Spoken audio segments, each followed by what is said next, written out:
Hello, Seattle, and hello, Seafair. Welcome to day 2 of 3 of the HomeStreet Bank Cup at Seafair and the Boeing Seafair Air Show.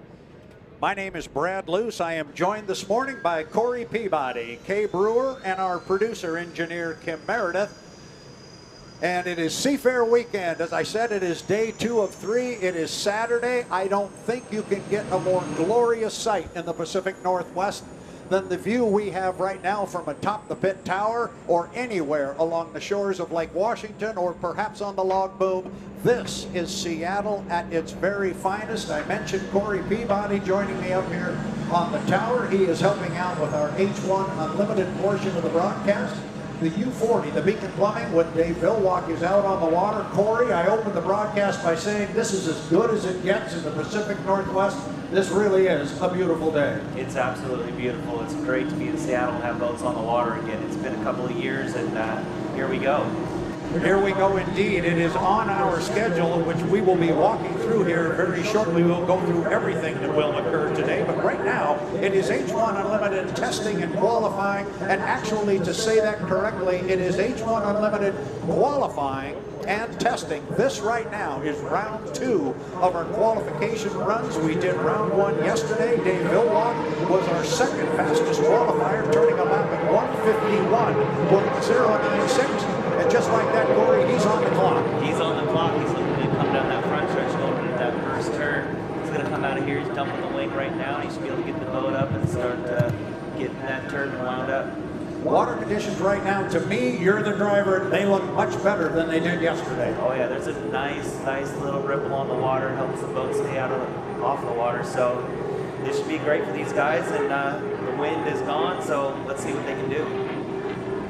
As I said, he turned the lap yesterday at 1:51.076. He'll be looking to improve upon that. And we talked yesterday, Corey, about how points are on the line here during qualification, but it's also going to play a key role in the seeding for our match races that come up later on today. Oh yeah, that seeding for the match races is going to be crucial for these guys.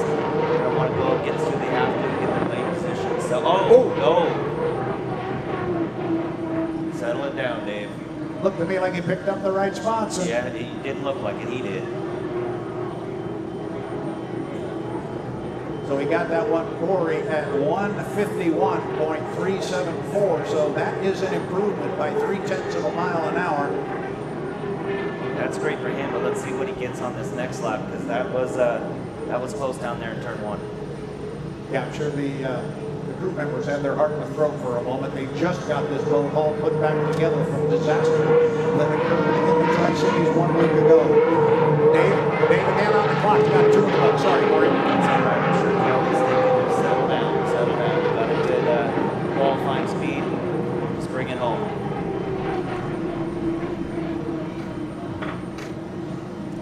Second lap speed. He's coming across right now. He's stepping in the right direction, Corey, even with that little escapade down in the lower corner. Turned that one at 1:52.474. For comparison purposes, our top qualifier yesterday, Jimmy Shane in the HomeStreet Bank, turned the lap at 1:53.6. Dave in that one, 1:52.4. So he's knocking on the door. He is Dave Villwalk. He can put up some numbers on those boats. He said yesterday, definitely not this man's first rodeo. Been riding boats his entire life. The winningest driver, not the winningest active driver. Oh, he's that too. But he is the winningest driver in the history of H1 Unlimited Racing, having claimed 67 victories. That's an amazing number. As you said yesterday, Corey, I don't think anybody's ever going to reach that number. No, and he also stepped it up to a 1:53.4 on that last one. So he's doing good. Congratulations to that U-40 team. They came back from Tri-Cities from that accident. They're here strong. Yeah, interesting speed there that you just gave at 1:53.485. He is just a tick behind Jimmy Shane. Yesterday, Jimmy Shane's speed 1:53.6. Dave turns that one to 1:53.4. So still the second fastest qualifier on our ladder, but he definitely upped the speed a couple miles an hour. So good run for the bright orange U-40, the Beacon Plumbing. Congratulations to the Stockholms. That's great. That's awesome. Absolutely. All of that hard work The crew members have got to feel pretty good about that. I went down and congratulated Kelly when I walked in the pit area here on Thursday. Congratulated him on the work. He just turned around and pointed at everybody and said, to these folks, they did all the work. Yeah, he is all about the sport. It's great to have someone like Kelly involved, and he's got some really great energy that people can take from him. Hopefully they can come out here and get their vote in the final and maybe bring home a win so we can win. Well, and that's a good subject to talk about, because we talk about Dave Billwalk with 67 career victories. He's won so many times here on Lake Washington, and I've talked to Dave on a number of occasions. You've won so much. What's the allure? What keeps you in the driver's seat? Why do you keep driving? And one of the things he always goes to, in addition to having fun, oh, how he would love to give a victory to Kelly Stockton. Yeah, Kelly, those guys work so hard. Even when you have the smaller boats, the things that they did, their hard work, he wants to give them something. He wants to pay them back for that. So they work hard and they want the reward. And so does this team coming out, the 11. They work so hard too. And to get them to be able to get something like that would be amazing. U11, the old cannery furniture warehouse, Jamie Nielsen behind the wheel. They went out yesterday in qualifying and turned a fast lap at 143.512, 143.5. They were our 5th fastest qualifier out of the 5 boats. And aside from Jimmy Shane and that 153 that he laid yesterday, everybody was very closely bunched up. We've already seen Dave increase in qualifying speed on the U40 by a couple of miles an hour. I assume that's what we'll look for from Jamie Nielsen. It is the old cannery furniture warehouse. The boat is owned by Scott and Shannon Rainey out of Crayola, Washington. Jamie running slow up the backstretch. You and I talked about it yesterday. A new sponsor in the sport here with the old cannery. You know the facility, so do I. I do. We bought our furniture there, so it's a great place. Good to have them on board here with the 11 team, and hopefully the 11 team can put them out on some TV time, some live stream time, so they can get some bang for the buck here. Absolutely. I was talking to my wife about it last night. Our entire bedroom set is from the old cannery furniture warehouse. Jamie Nielsen on the clock now across start finish line. Takes a couple of pounds on the nose there, Corey, just as he came across start finish line. See how he gets through this corner. That backstretch. Wind is starting to pick up, so I mean it is up here in the pit tower, so I don't know how it is down there, but up here it's a little windy, but it'll be all right. Jamie had a fast lap in qualifying yesterday, as I mentioned, 143.512. Looking to improve upon that. Those of you on the shores of Lake Washington that are far up toward the north end or out on the log flume can look to the south and see a glorious view of Mount Rainier. Those of us here that can't see Rainier get to look north and look right now at Mount Baker. Just a beautiful, beautiful morning here in the Pacific Northwest. Jamie Nielsen flies. Yeah, he's got that boat on now, so it looks really nice. Just have to be careful of getting around the course so he can make sure he gets into the match races. Corey mentioned the match races, and that's what we will be talking about later on this morning, because we are actually going to have unlimited hydroplane racing today, and we are going to crown a champion today. So a little different format here. We tried it in Madison, Indiana. In fact, I'm sitting right next to the winner of the Shootout match race format in Madison, and you said it was a different format altogether, just because it was shorter heats, fewer number of laps. You had to get your business done in a hurry. Yeah, you couldn't make any mistakes because you don't have time to make up and 2 laps, so it's a stressful situation. You can see the time that Jamie lays down right now. First lap was 142.7, so he was just a tick below, about 7/10 of a mile an hour off a quick lap yesterday. We'll see if he's able to improve on yesterday's 143. He does. He comes in this time with a 144.272, 144. Hey, they're moving forward. Going in the right direction.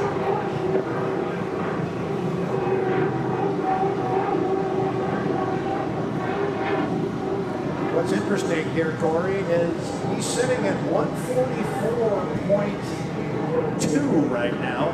Your teammate, J. Michael Kelly, sitting at 144.5. This is going to affect seeding if he were to eclipse J. Michael Kelly.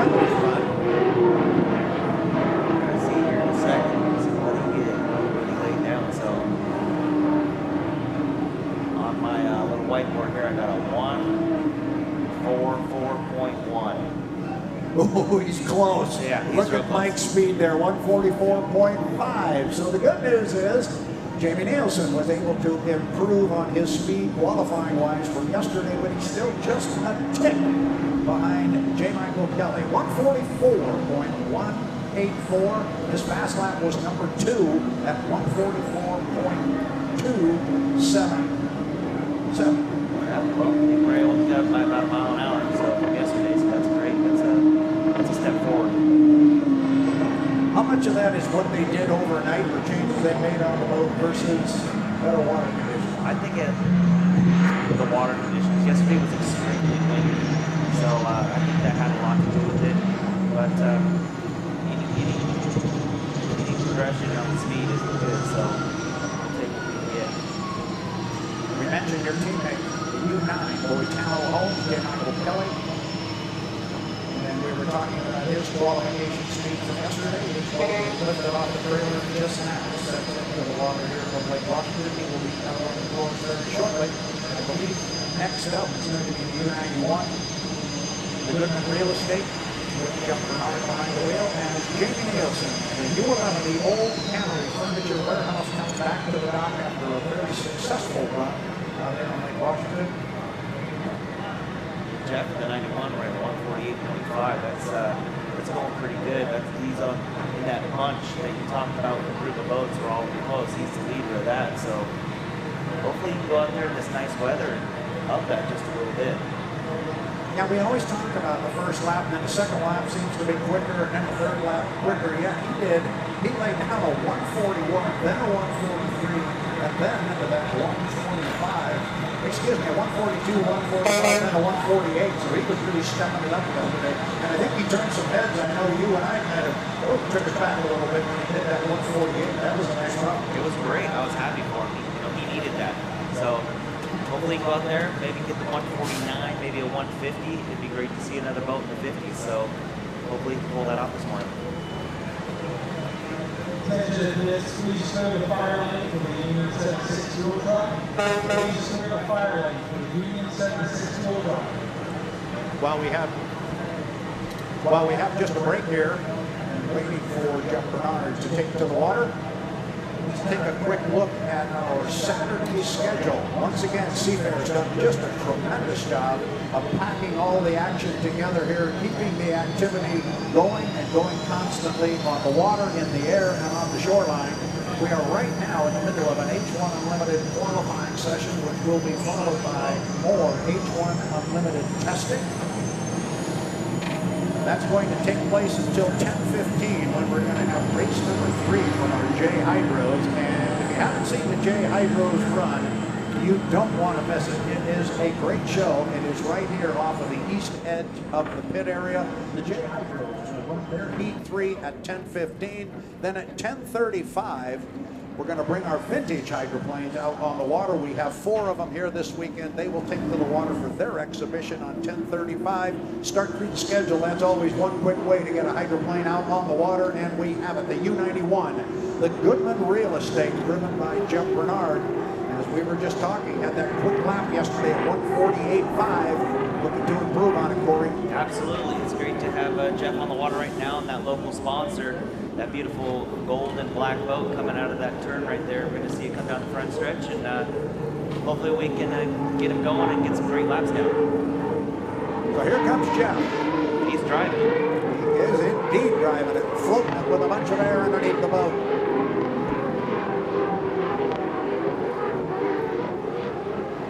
What do you see at top end speeds on this race course?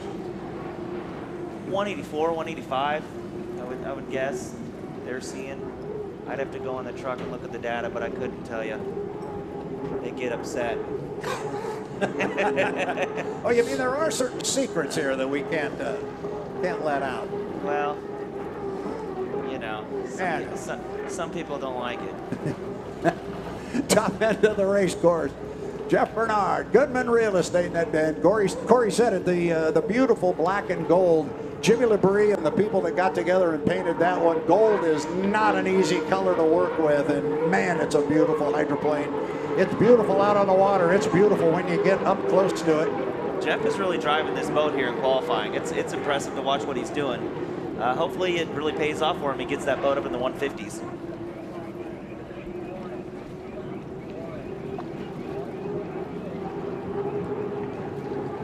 He just pulled a 146.6, so that's 2 miles an hour faster than his first lap yesterday. So if he does what he did yesterday, he might get above that 150. Yeah, he's just under 2 miles an hour off of his fast lap, 148 yesterday, already at the top end of the race course. You see that big wall of water for our new fans here, that big wall of water that goes up when Jeff gets into the corner. That is the wall of water that is caused by the skid fin off the trailing edge of that inside left Sputson. Yeah, he's driving it, Corey. Yeah, he's waving at you right now. And that skid fin is what helps keep him on his track through the corner. Lap 2 for Jeff Bernard. Ooh, he's close. 148.1, 148.1. Fast lap yesterday, 148.5. He's sniffing a $150. He's ready for it. He's going to go into this corner right now. You talk about that rooster tail. He's probably dumping the wing right about now to get the front end of that boat up so he can get it through that corner as fast as he can.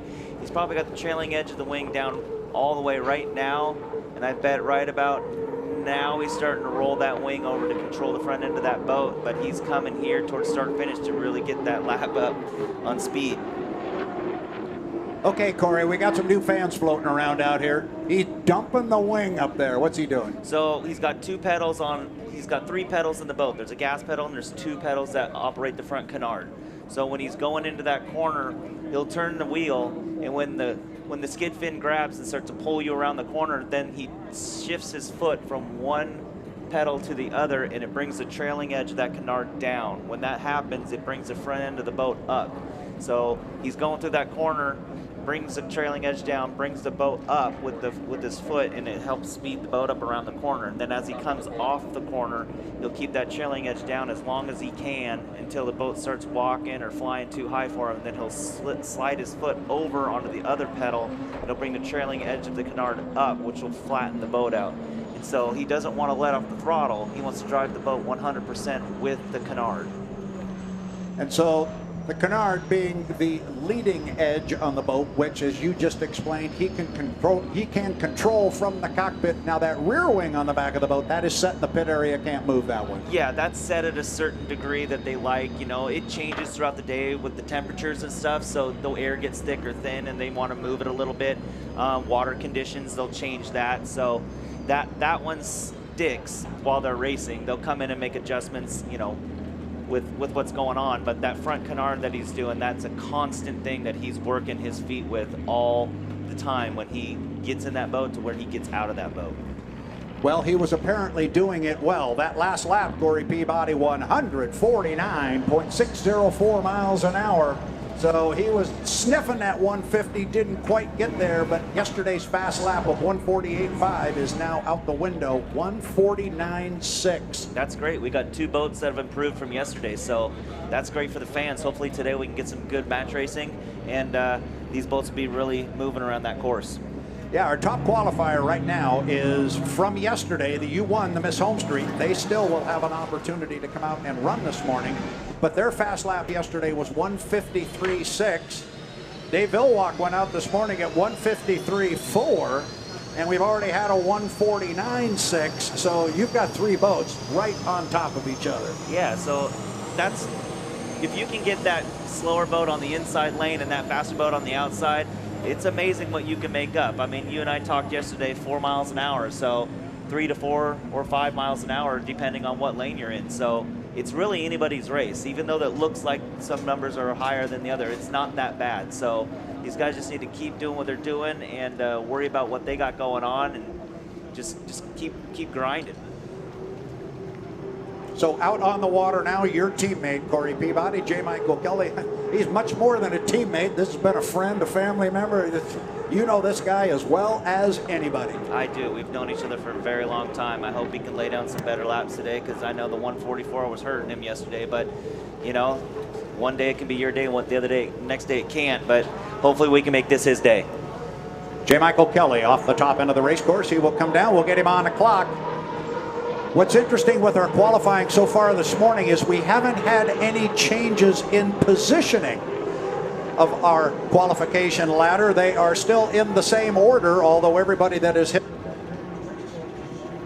to improve. We'll see if J. Michael Kelly can keep that trend going. He is on the clock on lap number 1 of 3. That beautiful hydroplane built in 2014 for Eric Elstrom. He's flying the heck out of that thing. You can't see anything underneath it. It just unbelievable. Watch that thing come off this turn and come down that front stretch. There is nothing in the water. And Mike's one of the best at that, and that hull likes to fly, and he is able to fly. You heard Corey say, look underneath the boat. And you are seeing a lot of daylight underneath that U9. He hangs that right sponson and waves it at you. J. Michael Kelly flying the U9 across start finish line. Boitano Holmes. Oof, that looked good. Yeah, I'm looking at the strut. That's yes. Oh, and he's gonna like it. Go ahead, Corey. What do you got? We got a 148.6. That's quite the improvement from yesterday on the lap 1. Wow. Yeah, he was 144.5. He's on a mission. He is on a mission.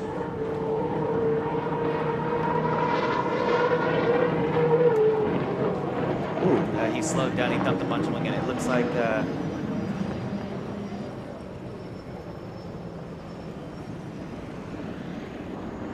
I got nothing for you. That didn't look right. Yeah. From a lot of different angles, that didn't look right. Yeah, something. Unless he's gonna stop this and try and do something different, maybe a timing mark or something, and not worry about a qualification or use this as a test opportunity. But we'll see.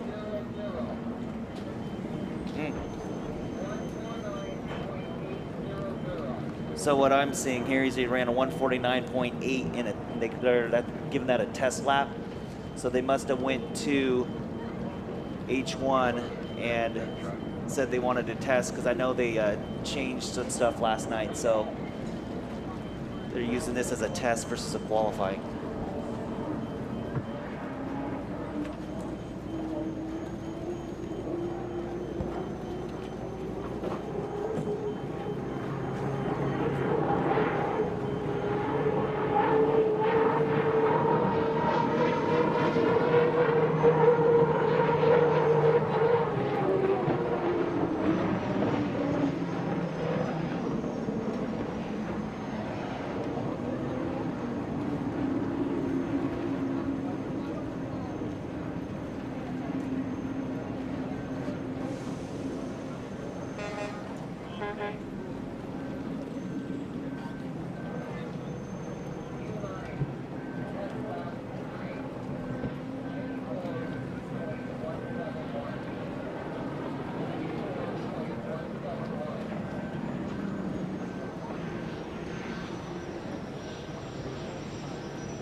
So J. Michael Kelly on a bit of an obstacle course as he comes back to the pit area here at Stan Sayers Memorial Park.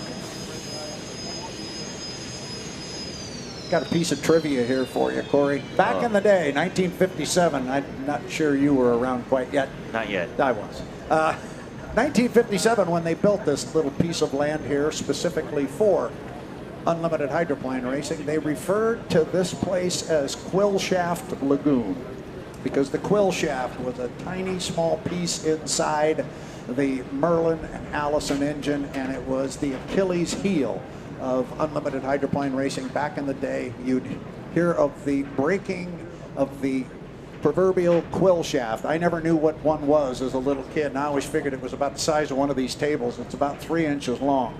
But when it broke, it was in such a place in the motor that they couldn't get in and fix it.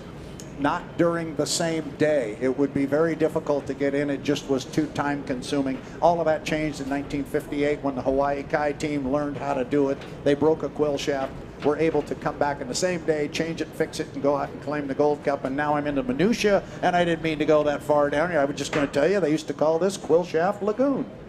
So there you go. That's all I got for you. Thank you. Are you sure about that? Yeah. Yeah, thanks, Brad. Yeah. Any more trivia, I'll turn my headset off. Well, now we know. Now we know. This was Quill Shaft Lagoon. You got it. Look at that. Corey's taught me so much up here already. Kim, I had to try and teach him something. And I'm not sure he was receptive to that. Well, so let's go back and take I liked it. I'll take the knowledge. It's just another piece of useless information, Luce. 9 o'clock, and we are in the middle of our H1 Unlimited testing and qualifying session. Then at 10:15, as I mentioned, our J Hydro race number 3. You and I had some fun talking about the J Hydros yesterday. It was a good show. It was a great show. The kids did good. It's good to see the boats out there all decked out in all these unlimited colors too. So here comes Jimmy Shane. Let's see what he can throw down. What was his fastest lap yesterday? He had a 153.6. So let's see if he can go out there. Hopefully he doesn't get a case of the quill shafts and brakes, but I like it. I like it. all right, let's go, Jimmy. Darn kid. Whose idea was to bring him up here?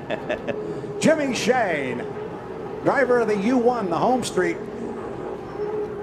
Been on a bit of a roll here lately. You won the shootout on Saturday in Madison. It was Jimmy Shane you were trying to track down in that final. You guys were putting on a great show on Sunday afternoon for the Indiana Governor's Cup. Unfortunately, your boat went high into the air and did a blowover. Jimmy claimed the victory. He claimed another victory last weekend, dominant victory last weekend in the Tri-Cities. It's safe to say, Corey, this is the boat to beat. Absolutely. I believe Jimmy Shane's been on a roll for about 7 years now. So it's more than a roll. It's a team of winners. So they're out there and they're going to continue doing what they do, and they got a great driver and a great crew, and it shows. Well, everybody has been able to improve somewhat on their qualifying speed from yesterday. As you mentioned, Jimmy Shane cranked out a 153.6 yesterday. We'll see if he can keep the trend alive, and he too can improve on a qualifying speed. The race is sponsored by HomeStreet Bank. Obviously, this one would mean a lot to Jimmy and that team to claim a victory. They also want to qualify fast. Real quickly said they just want to do well for their sponsor. Jimmy Shane, one in the books down at the lower end of the race course.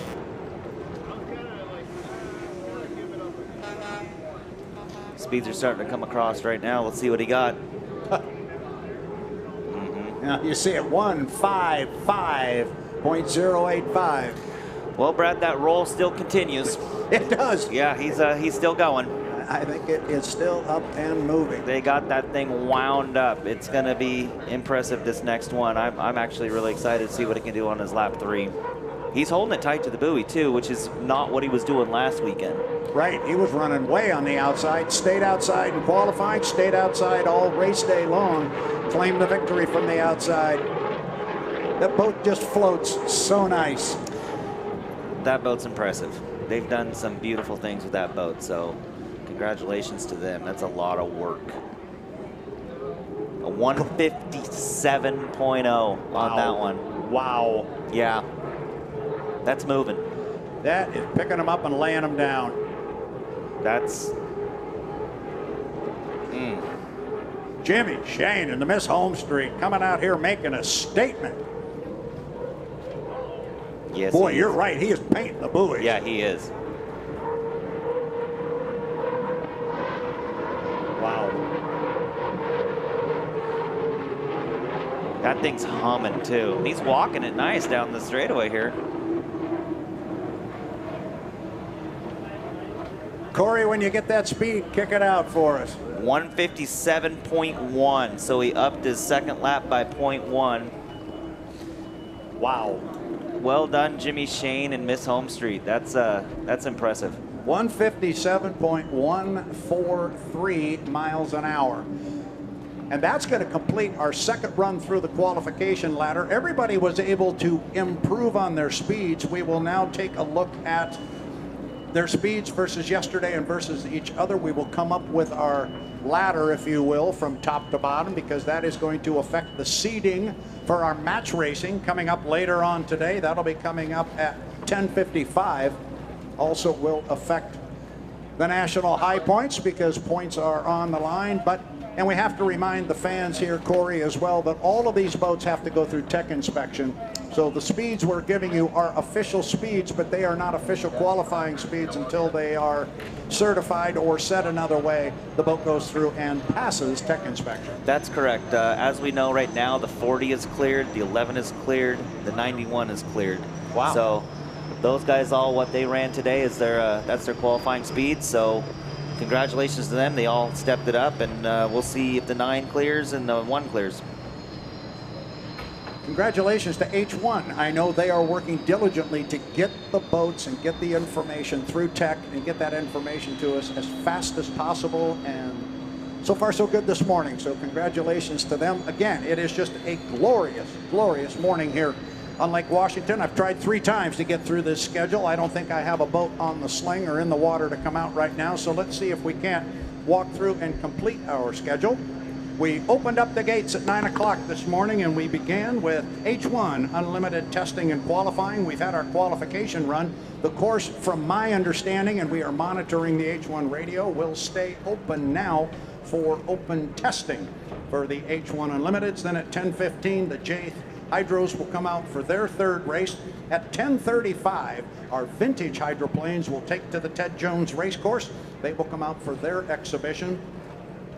Then at 10:55, H1 Unlimited match racing, the Power Hour. Corey and I are going to get into that and explain what is going on there, but that will take place at 10:55. You will not want to miss it. That's going to be good because our H1 hydroplanes that just were on the water qualifying, they are going to be racing. Then coming up at 11:55 today, the Golden Knights will take to the sky. This is a parachute team we saw yesterday. They put on a great show. The Golden Knights, that will happen at 11:55. Then at 12:30, we will get an aerobatic performance from some stunt planes over the water and over the course. Again, saw it yesterday as part of the Boeing Air Show. It is a good part of the program. They will be followed by the F-35 Lightning II performance, and then the EA-18G Growler performance. That will come up at 1:40. Then at 2:05 this afternoon, we'll have the H1 Unlimited Last Chance Heat. This will be part of the match racing format that Corey and I will walk through as soon as we get done here. And then at 12:30, we'll have another aerobatic performance. And then for those of you that are here for the Blue Angels, that will happen at 3:05 this afternoon. The Boeing Air Show featuring the headliners, the Blue Angels. That will be at 3:05 this afternoon. Following them, we're not done yet. We come up with our vintage hydroplane heat. That'll be at 4:10. At 4:30, H1 Unlimited match racing. The final heat will take place at 4:30 this afternoon, followed by an award ceremony. Corey Peabody, Seafair always does a great job of putting a schedule together that entertains the fans all day long. And oh, by the way, while all this is going on, should you possibly get hungry, there's more food out there in Genesee Park. And if you can't find something you like out there, you must eat something strange. There's some barbecue out there that I like. There is lots of good stuff for the foodies that are here. I like me some barbecue. There you go.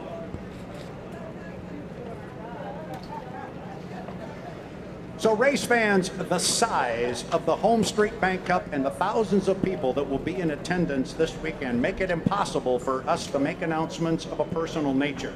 For your safety and convenience, if you become lost or separated from the people you came to the HomeStreet Bank Cup with, please contact any uniformed police officer, security personnel, or medical station for assistance. And maybe take just a moment right now to get together and plan a place and a time to meet should you become separated.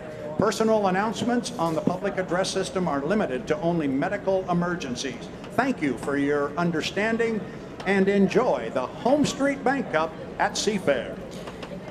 Hey Brad, I'm getting a little bit of information here, but pending tech inspection, Jimmy may have just set a new fuel restricted lap record.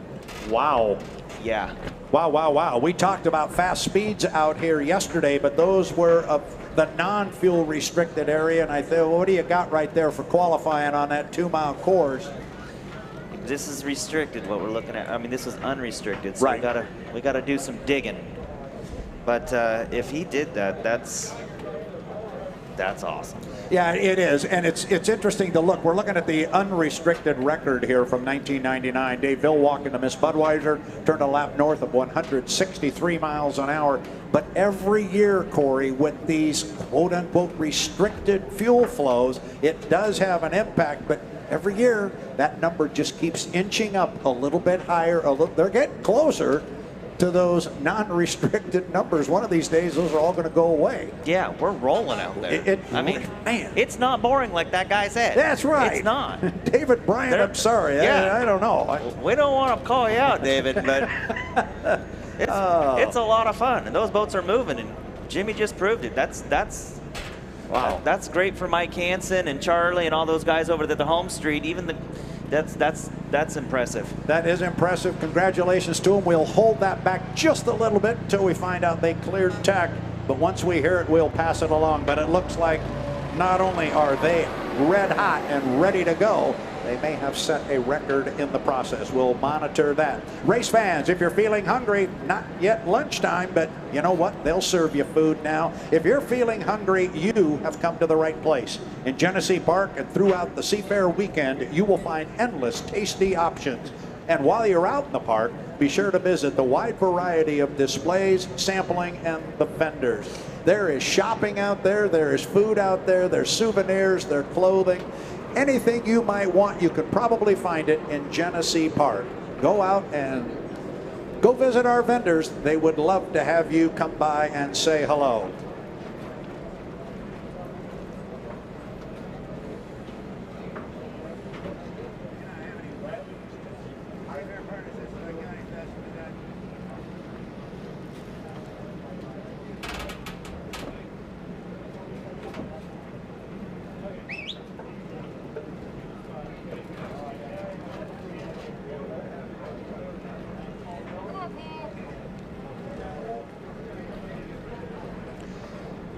Seafair would like to thank Boeing.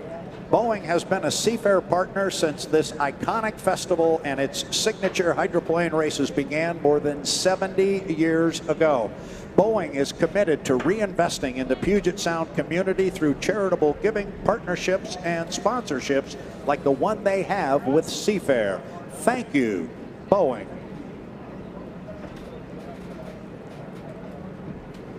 HomeStreet Bank is proud to sponsor this year's Seafair Weekend Festival. Rated one of America's best small banks by Newsweek, HomeStreet is a full-service bank dedicated to friendly service and giving back to their communities. Member FDIC, HomeStreet Bank is an equal housing lender. And Alaska Airlines, when you're ready for your next adventure, Alaska would love to help get you there. Book your travel to more than 100 destinations in and across the United States, Hawaii, Canada, and Mexico. Book your travel at alaskaair.com. Seafair would also like to give a shout out to our Seafair partners at Amazon. Your support over the last 2 years has been instrumental in keeping Seafair and this event, our community, successful icon. Seafair, thank you to Amazon. Corey, it's great to read those spots because in, I think, 3 of them, the copy actually said reinvesting back in the community. But that's what it is. These are all Pacific Northwest corporations giving back to the community that has been so good to them. Yeah, it's great to have that kind of presence here at Seafair. It's good to have people like that and corporations and businesses. And there's a lot more of them, but, you know, those are the ones we're going to read off. But it's great to have support and these companies giving back to the communities. It's what this event is all about. It's a great weekend for Seattle. It's a great event for all of our people who enjoy to live in this beautiful portion of the country, and great to have companies like that giving back to the community in the way that they do. So, Corey Peabody, I've been alluding to this match racing thing that's been going on. Let's take a moment and start. Corey is monitoring the H1 radio now, and have you got some news perhaps? I do have some news. Back in 2014, Jimmy had set the record for the fastest qualifying lap at 156.234. He has just cleared inspection with the 157.143. So we got a new record. He did it. He did it. So congratulations to the guys from Madison, Indiana. The U1 Miss HomeStreet with a new fuel-restricted lap record here on the Ted Jones Racecourse. And as you and I were just talking, Corey, and as you said, it's just flat rolling, man. That's moving. Yeah. I see your partner over here wondering where we get our information from, but we got people. We got people. We're sneaky. We're sneaky. All right, Corey. I got a person for me too. Yeah, that's right. That's right. So let's talk a little bit about this match race format. This is something new that H1 Unlimited has come up with. We ran it once before in Madison, Indiana. You happened to be victorious and got a nice trophy for winning that particular event. And it is a sanctioned H1 Unlimited race. We're going to give away a trophy at the end of the day today to a winner at this particular event that is going to take place. We call it H1 Unlimited Match Racing or a Shootout.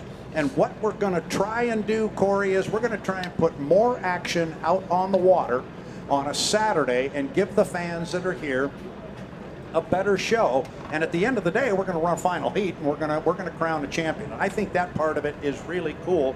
But it's going to start with some two-boat, two-lap match races. Yes. We've got 5 boats here. So our top 3 qualifiers are going to make it into the match racing. And then we're going to start the match race format by kind of a play-in game, as I call it, or a race-in race. Our number 4 qualifier is going to race 2 laps against the number 5 qualifier, and we just completed our qualification. So number 4 and number 5 are going to go out there and have a 2-lap match race.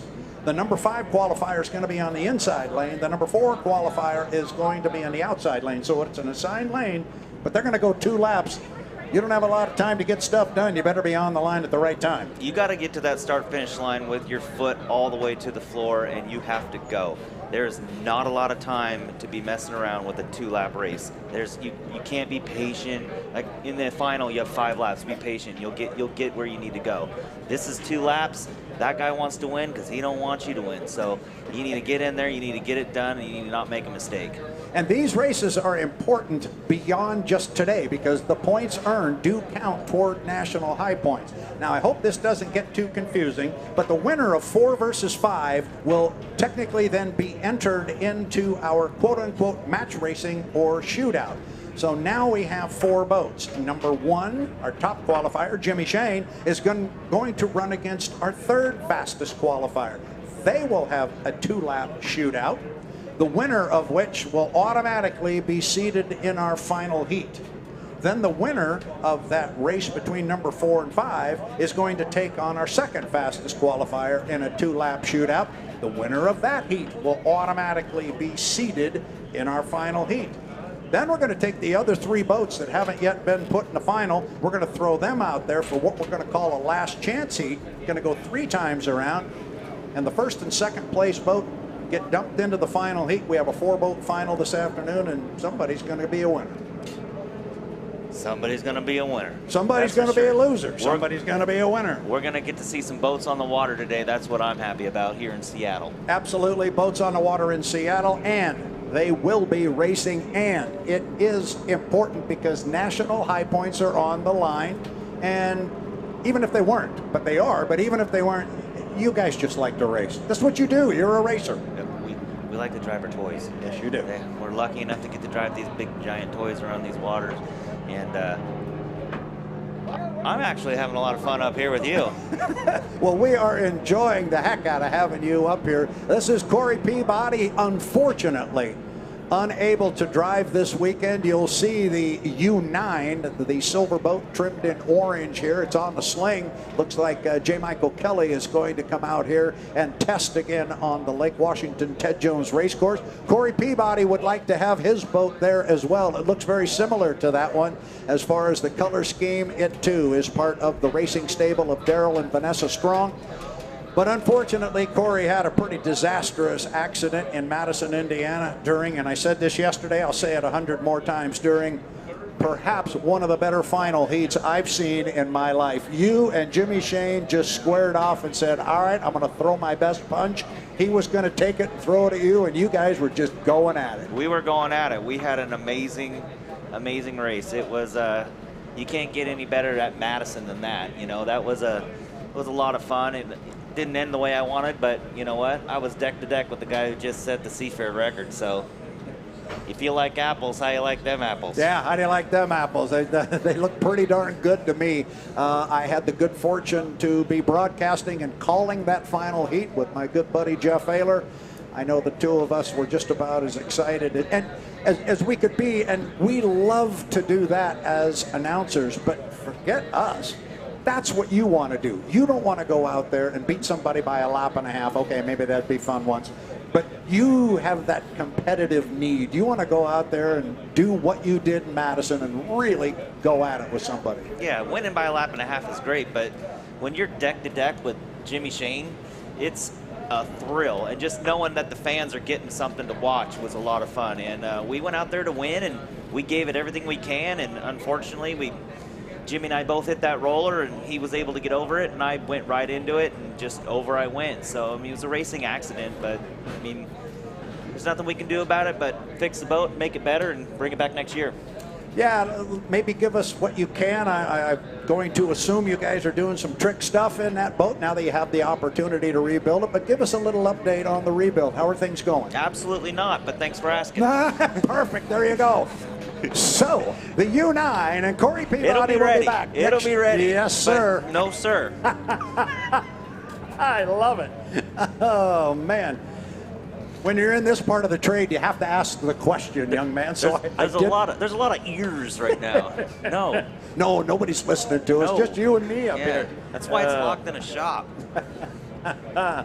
Oh, good stuff. So, Darryl Strong, we've got one of your boats out here. It's in the water right now. It is the U9, the Boitano Homes. J. Michael Kelly will be behind the wheel.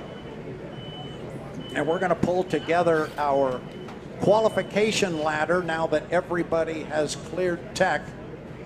We will get our qualification ladder put together, and that's going to allow us to seed the boats into our match races that Corey and I just went through. Bottom line is we're going to have 3 two-boat, 2-lap races here. They're going to run back-to-back, and then the winners of those races are going to go into the final. We're going to take a last chance heat, put everybody else in it. 2 boats will come out of that heat and set us up for a 4-boat final. That'll be coming up later on this afternoon after the Blue Angels. You won't want to miss it. So J. Michael Kelly's in the water in the Boitano Homes. What are they going to do? I was looking over here, so so you didn't see the hand I wasn't signals. paying attention. There you go. I'm not going to feed you a line, so they're going to go out there. They're going to go out there apparently on the race course, according to Corey. This is the insight that he's bringing to us here. It's awesome stuff. Yeah. Now he's going to come out and run some more test laps as they will get ready for match racing, and our match racing will come up at 10:55. Between now and then, we are going to have our J Hydro race. That'll come up at 10:15. Got Kay Brewer sitting down there at the end. Kay, maybe about time to bring you into the broadcast. It's my great pleasure. She was not here with us yesterday, but she is here today. She is Kay Brewer. If you follow this sport at all, you know this young lady, and when it comes to outboard racing, she knows everything there is to know about outboard racing. We missed you yesterday, Kay. I've worked with you at many events. It's my great pleasure to work with you again this weekend. Welcome to Seafair. Well, I'm glad to be back. Sorry it was not here, but I, of course, was sitting at work watching all the live streaming and listening to you guys.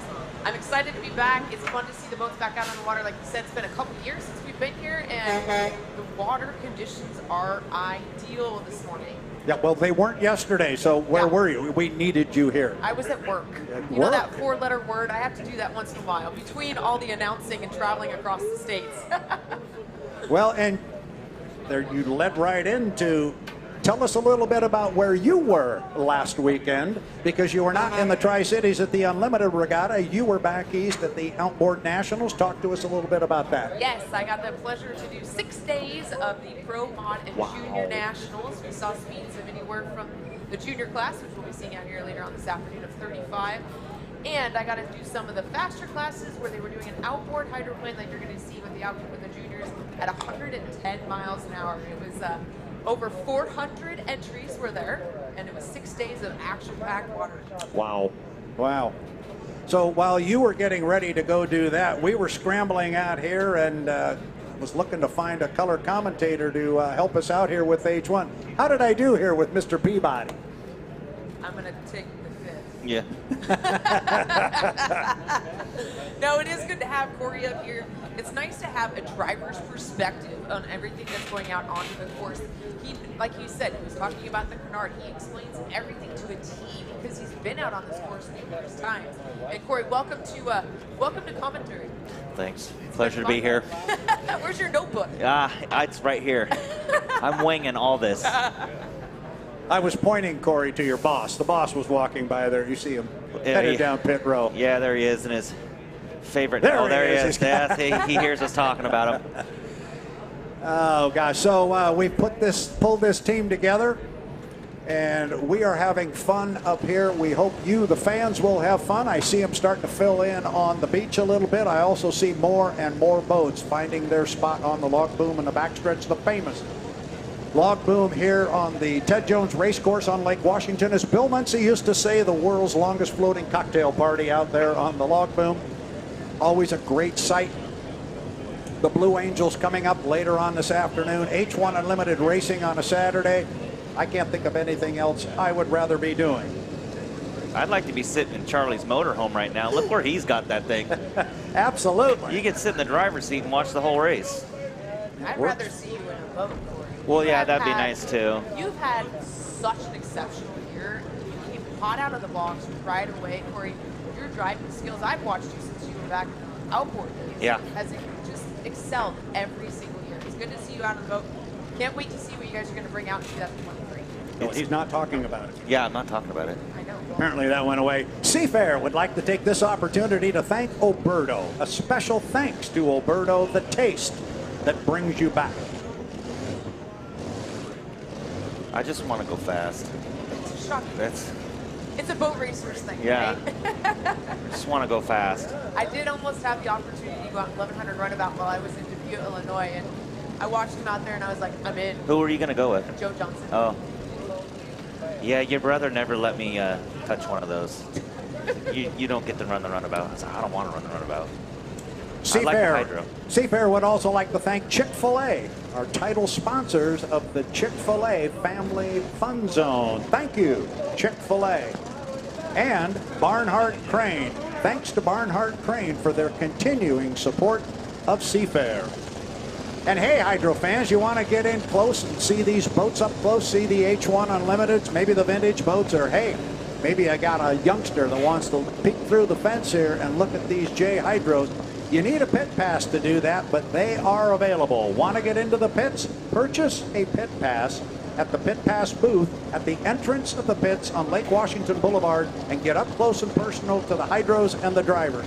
Corey and I talked about it yesterday. The drivers, the crew members, owners, everybody, they love to talk to fans when they come through the pit area, so don't be shy when you come through.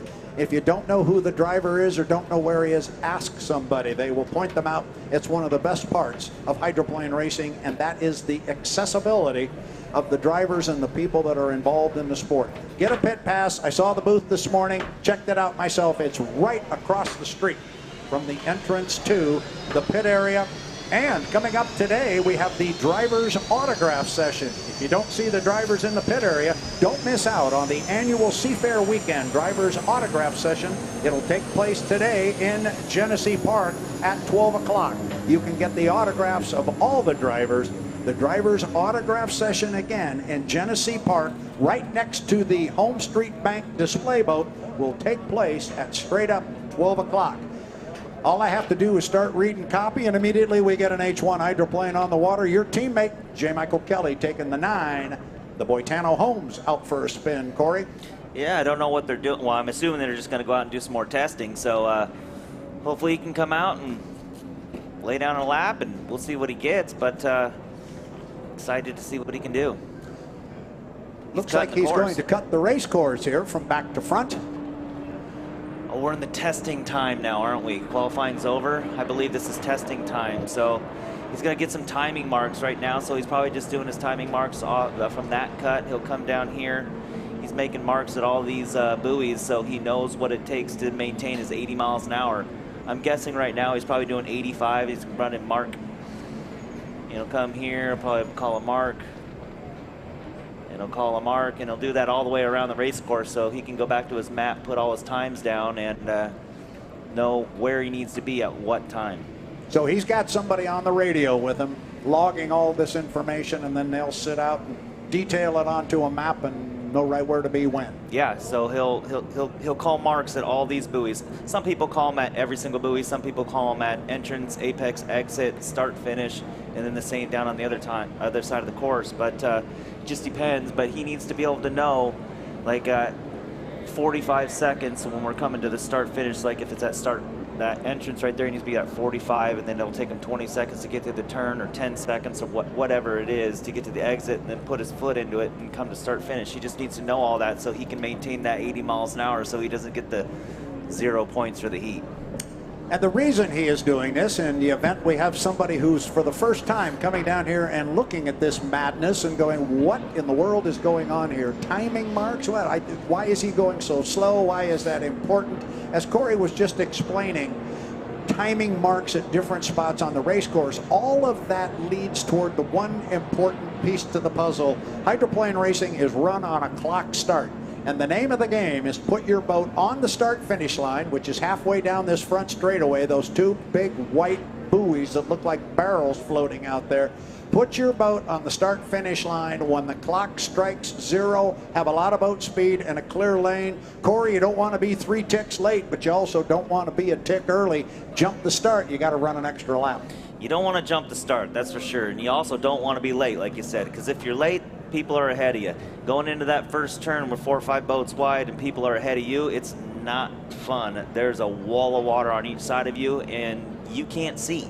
So you have to go in there with your nose out front, and you need to be able to be the guy in the front to dictate the corner. So you want to be right at 0 at that start finish and your foot completely into it. So let's watch Mike at the top end of the race course, see if he doesn't accelerate, and they'll time him to the line. Looks like that may be what he's doing. I'll look for him to charge to the start and finish line. Corey, take us through. He'll say mark right when he crosses the line. Is that right? That's right. He yelled a mark right there at the end, the exit. Now he's going to come down here and he's going to yell a mark right when he gets to start finish. And he might run this all the way down and he'll cut. So now he'll know what he needs to do to come around here.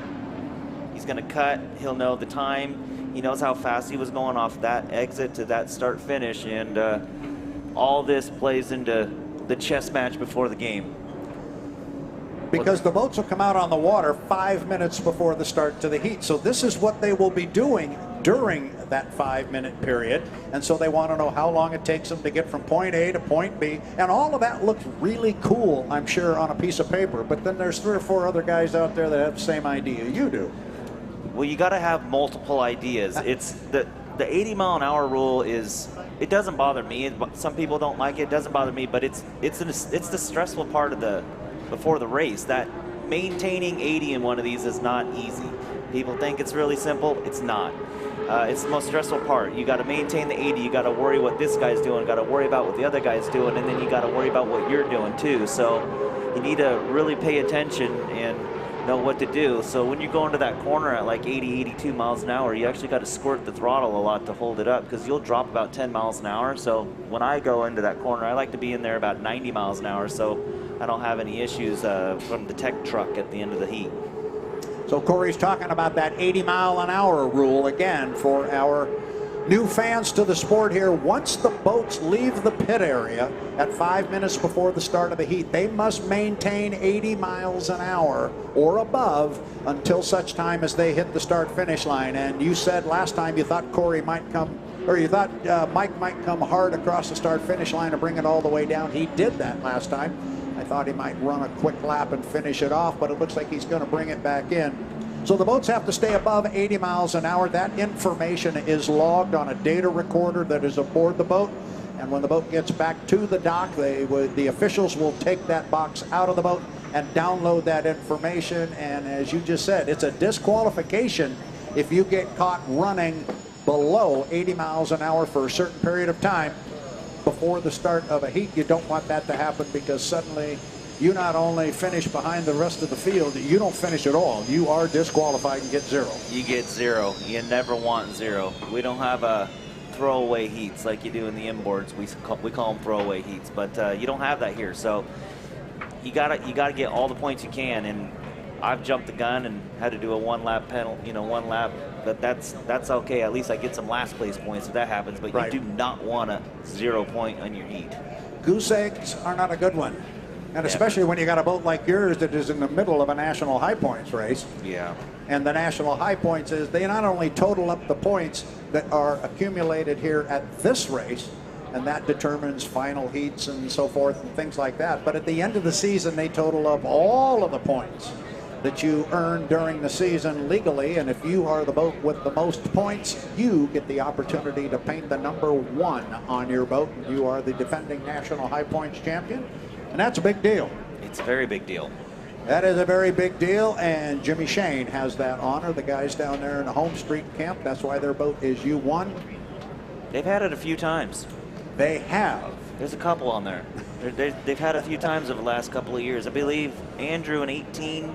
Yes. Got him, was it 18, I believe? Yeah. It was. Yeah, that was they're fast. So we're getting ready for our J-Stock Hydros. They are going to come up at 10:10. They had them on the schedule here at 10:15. Looks like they're going to come maybe a couple of minutes early. There's suddenly a whole bunch of activity down here by our J-Stock Hydros. Young ladies, young kids, young men going to get aboard these boats and put a great show. Looks like we got a couple extra buoys for them out here today. The course looks a little more expanded than we had yesterday. Got 3 buoy corners now. It's a triangle. Well, I'm wondering about that white buoy out there, if that's going to be part of the show or not. Kay, you got that figured out there for us? Yes, I did talk to our chief referee, and they did make an adjustment to the course from yesterday. Yesterday was what you just said, but it basically was a box. And then they made it more of an oval. Since the water conditions are so good right now, they actually did expand the course out a little bit to give these drivers a little bit more time on the water. They gonna have enough gas? We'll find out. Yes, we will. Well, you and I have raced Lawrence Lake and Yelm. Yeah. That is a huge 1 2/3 course. We actually put extensions onto our gas tanks Yes. to be able to make it so they can get around to that extra lap. A 1 2/3 course in an outboard is forever long. Especially in a J. Oh my, you can go to lunch and come back and they're still running. It takes forever. Yes, The kids gotta love it. I've never done it in a J. I've done it in an A, but yeah. I've done it in a J numerous times. Yeah. Numerous times. Oh my goodness. Before we go, racing on our J-Stock Seafair would like to thank King 5 and Kong Television. Thanks to our partners at King 5 and Kong TV, our official media and broadcast partners of Seafair.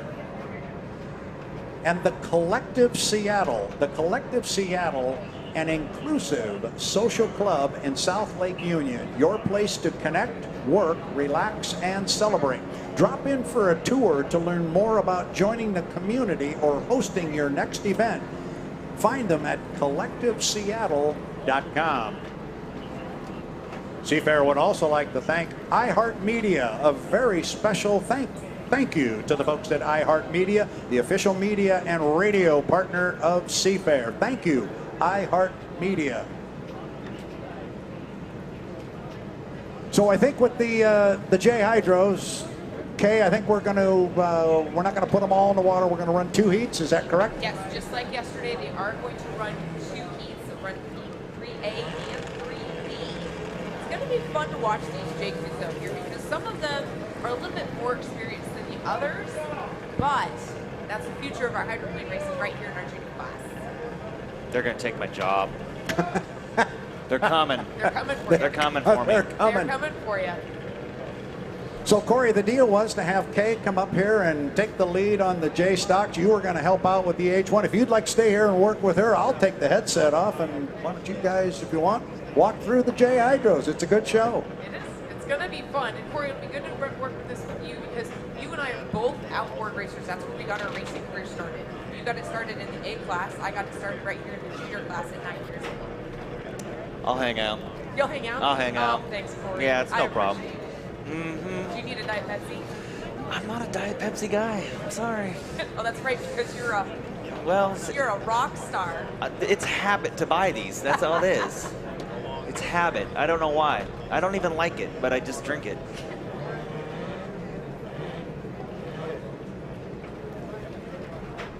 So, Corey, we are doing a flag start with hydroplanes, with outboard hydroplanes. There are two different ways to make your starts. There is a clock start, which you and I will normally see. Today, this weekend, we're going to run a flag start. Basically, we will have them all bunched together, and if our team referee sees that they are all fit, lined up, we'll start the race with a 3-lap race. I'm looking forward to it. The kids, I'm sure, are too. They get to race at this this Seafair race. It's really enjoyable for them. That they big crowd, lots of people, big boats. It's really neat. And then having the boats all decked out and the unlimited stuff, it's awesome for the kids. They love it. I've already had a bunch of them come and talk to me. They're like, ooh, I get to race the HomeStreet boat. Ooh, I get to race the H1 boat. And it's fun to see these kids see they're all side by side with the drivers. So the drivers are all coming down. J. Michael Kelly, of course, is going to be with his son. Carson Kelly is a 4th generation driver. They've been around a long time. Yes, and They've been around a long time. They raced a lot of different classes. Carson was just in Dubuque, Illinois with me. I think he raced 8 classes when he was 9 classes. See Crew Chief Brian Haney coming up, walking through the pits, giving us a hello. Crew Chief of the U9 Unlimited Hydroplane, Boitano Homes. Doing a little shout out for our sponsors there, you know, Northway. You know, Derek Link and Self Care. Vanessa have done so much for the sport over the last couple of years, buying 2 boats, putting them out here on the course, everything they actually do on the backside. You know how much stuff that Daryl does for the race. Yeah, he's getting really involved in all this and just really stepping it up as an owner and, you know, helping out and doing what he can. Like we talked about yesterday with Brad, everybody helps everybody, and it's been nice to have a new owner in the sport that's willing to keep that going with helping people and, you know, bringing things like his little hospitality tents and the people that he knows. He's bringing in, trying to bring in new money to the sport too with some of the contacts that he has that he brings into his hospitality. So hopefully he can capitalize on that in the future, but with another boat or even just maybe a sponsor for the race or something. So he's trying in all the right ways. Well, I know when I walk through the pits, it's like a sea of strong racing shirts all over the place. They are everywhere. Yeah, we have a lot of people. You do have a lot of people. It's a lot. But you have to. 2 boats. Yeah. 2 of the most fast boats out there. You guys have a great crew behind you, and I constantly see you guys in the shop. Yeah, we work at the shop a lot. We have an amazing crew. The guys work hard. There's a lot of them, but they each have what they do, you know? I mean, Sandy Pearl's our guy, lays up our parts. Jeff Campbell's the guy who works on the 9 and gets that. He's kind of the lead on ours. Trevor and Brian are the lead on the 8, which is the 9 now, and then everybody just kind of falls in where they need to be. And it works out real well, but you know, some days it's harder than others. You got 20, 25 guys with different personalities, and sometimes you're like, oh my gosh, I just got to go home. Well, but it's something that I say to my daughter all the time. Teamwork makes the dream work. oh yeah. Okay, we're going to put a green flag out on the course. We're going to set all of our drivers out of the course. As they make their way out, I'll give you the lineup. The Oberto's the first one out. I'm sorry, I wanted to say it. Are we both big fans of the Oberto? Remember, I got to drive the vintage Oberto, Corey. Yeah, I haven't got to do that. Yet. It's in your career. It's on your bucket list. I think you have a few people to talk to make that happen. I feel like I drive a vintage Unlimited. It is 30 years old. It is the oldest Unlimited on the fleet. You're the youngest driver, too. No, am I not? I'm old. Dirt. You're great, that's for sure. Yeah, I do have some gray. Well, it looks like Carson Kelly is having a little bit of issues trying to get up on a plane. For your fans that are over there in the bleachers, what you see is our drivers are actually leaning out onto the front of the boat. That's what helps to get them up on plane. Another factor, Corey, you get to sit on your bum while you're racing. These guys are racing on their knees. Yeah, they race on their knees, and it's nice they can start moving back. It's a movable weight in the boat to help float the boat the way they need it to. But yeah, I'm lucky. I just get to sit down and go for a ride, and these guys are on their knees coming in all hurting at 9 years old. Their knees are hurting. They're like, oh, I'm so old. Dad, my knees hurt. Well, like you were talking about earlier, that you with the H1 Unlimited control how the boat maneuvers with the canard. Our drivers with Outboards actually maneuver themselves around. They are basically the canard on the boat. All right, we got a green flag. We're going to go racing, boys and girls. We are racing. Looks like we have Carson Kelly and who's that out? Is that Madden? Madden Hinshaw. He's out there in the Lewis Customs. So it's going to be Carson on the outside. Madden Hinshaw, who is also, keep in mind, he just got back from Dubuque, Illinois. He had a great weekend. He did. I saw some trophies. He had a great weekend, but Carson had an amazing weekend there. Oh, did Madden just let Carson jump inside? Yeah, but look what Carson's going to try and stay inside, and they almost hit coming out of turn 2. But Madden Hinshaw keeps him true. This is a very tight course. These drivers are not used to this small course. I'm going to have to stand up for this. Carson Kelly's going to jump on the outside of Hinshaw. It's a race for first and second. Carson Kelly, fourth-generation driver. He's getting a nice bath out of turn 2. Yeah, he cooled him down. Very, very, very true. And here comes your Oh Boy Alberta boat with Sophia Vandercourt in the 59. But the race is still for first and second. They're about a straightaway distance between these. They're going to run. Carson Kelly's doing everything he can to battle out over Madden Hinshaw. But Madden Hinshaw, he is leading him across the start-finish line. We are almost halfway through this race. Madden Hinshaw is your leader in the 70R, followed by Carson Kelly. Once again, going to try and duck on the inside, kissing the buoys as he goes to the apex of turn 1. Yeah, he's definitely going the outside, making Madden think that he's going to stay out there, and then he kisses the buoy on there to try to get on the inside, and he's going to do it right here. He's out in lane 4 right now. And he's going to just about lost Carson. Where is Madden going? Madden missed the entrance buoy to turn 2, so he's going to have to go back and go pick that up. White flag is out, 1 lap to go. If he does not go back and pick up that entrance buoy, he is disqualified. He will give the checkered flag to Carson Kelly. Well, that didn't work out. Yeah, but that also moves our young Katie Brown in the Atlas Van Lines into second. She comes across the start-finish line right now. A second-generation driver, third-generation driver right there. You'll hear these names: Carson Kelly, Katie Brown. Those are 2 names that we hear often because they're both their fathers raced the H1 Unlimited. Absolutely. Both of them Gold Cup winners. Oh yeah, that's true. Yeah, a few times over, I'm pretty sure. Checkered flag will be out. Carson Kelly will be your winner because Matt Hinshaw missed the entrance buoy to turn 2. Congratulations, Carson Kelly at Bonnie Lake. You get the checkered flag for Heat 3A, followed by Miss Katie Brown in the Atlas Van Lines 280. I think Dave Trisco's going to have a talk with Madden down there and let him know what he did wrong, but that was unfortunate. Walking through the pits with his head down, like, really, kid? Yeah, Dave. Sorry, Dave. All right, third place, Sophia Vandercourt in the 59, Oh Boy Alberto, followed by Cassie, little Cassie in the HomeStreet boat. We'll bring these guys back in, guys and girls, I should say. We're going to bring these guys back in, and we're going to run Heat 3B next. Next class out will be 3B of our junior high groups.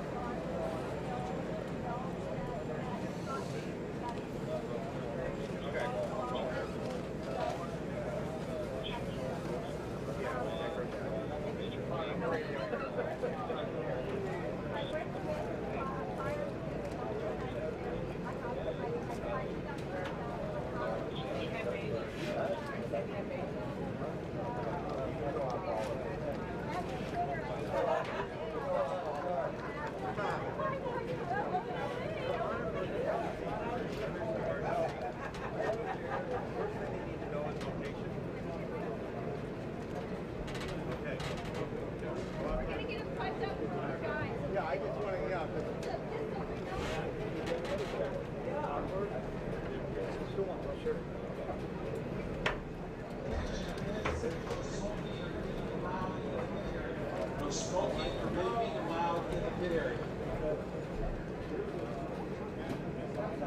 It is. It's a hydroplane. It looks like I looked at the It's a hydroplane. The guy with that Corel drum.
we're getting ready for our next heat, which will be 3B for our J juniors out here.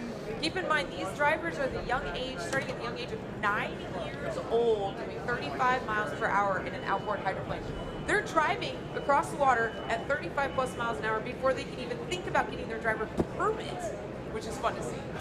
It's great to see the Jays out here. They're a fun class to watch, and it's great for the kids. So 35 miles an hour as 9 years old on the water is moving pretty good. Half those kids probably can't even swim, so you know, they're like, you want me to do what? 35 miles an hour on that? And a lot of times at our typical races for Seattle Outboard Association, we'll have up to 12 J juniors out there at the same time. 12 kids out there fighting for the checkered flag. It's a lot of fun. Green flag is out on the course. We are going to send our second heat 3B out of the water. These boats are powered by 15 horsepower Evergreen Mercury Johnson. Boat motor and driver, Corey, are only 300 pounds. It's not a lot. Not a lot. Usually what we'll do is we'll run a 2-heat format. We'll take the points from the first heat combined with the points from the second heat. He or she who has the most points will be crowned victory winner. Now, when it comes down to a tie on points, then they will be timed, and he or she who has the fastest time will win. Carson Kelly won his national championship in AX Hydro in Dubuque, Illinois for the Pro Junior Nationals last week by 1/10 of a second. That's like basically one flipper. Was that over Madden? Was that the heat? So, I yeah. believe it was the heat over Madden. Yeah. I heard about that. That's it's not a lot of time. No. But good for them, you know. Yeah. I mean, that's impressive. It is. And what we have for our junior classes is there's a 15 horsepower Mercury Johnson or Evergreen. We put a restrictor plate into the motor to be able, or into the carburetor to be able to slow these kids down to 30 to 35 miles per hour. Once they have graduated up from J Junior Hydro to AX Hydro, we take that restrictor plate out and we can see speeds of up to 55 miles per hour, and that's the class where you got your hydroplane racing career started. That's true. In this size boat, with this motor, that's where your hydroplane career started, and look at you now, Corey. Yeah, now I'm in Unlimited. It's been quite the journey, but this was where I started, just without the restrictor, and I believe you were at that race. I probably was at that. I probably was racing against you. You were. Yes, I bet you we were. My first heat, I was doing really good, and I just did exactly what Madden did. I thought they flung the checkered flag. It was the white flag, and so I cut the course, and I come in, and I'm thinking, wow, I did really good. And Mike's like, what are you doing? Oh my gosh.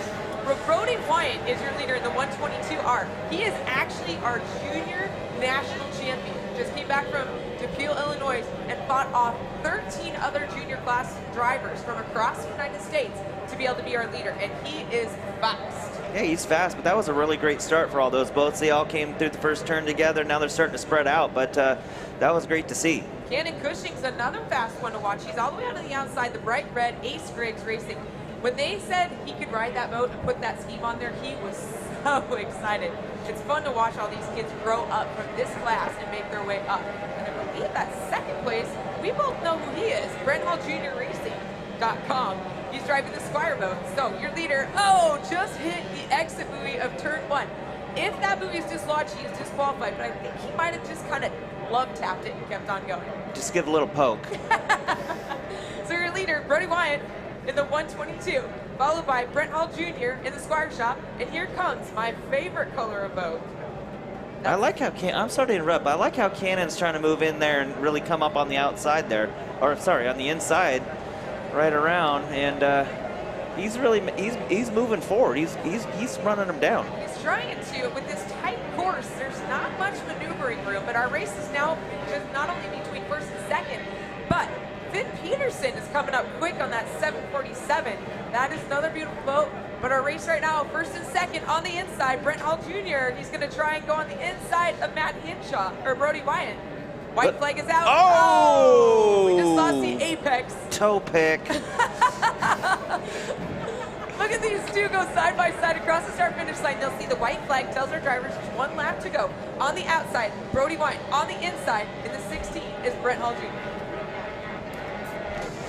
Hopefully they watch out for these rollers over here. He's trying to get the boat back up on plane. You can see him standing on top of it, trying to push their nose down. So hopefully he doesn't throw up too big of a roller right here and we see the boat stand up. So let's see what happens. Oh, it's Buck and Bronco back there. Now they're going to go around the floating apex buoy. It's a moving course. Here we go. We're going to hit these rollers with the checkered flag right now.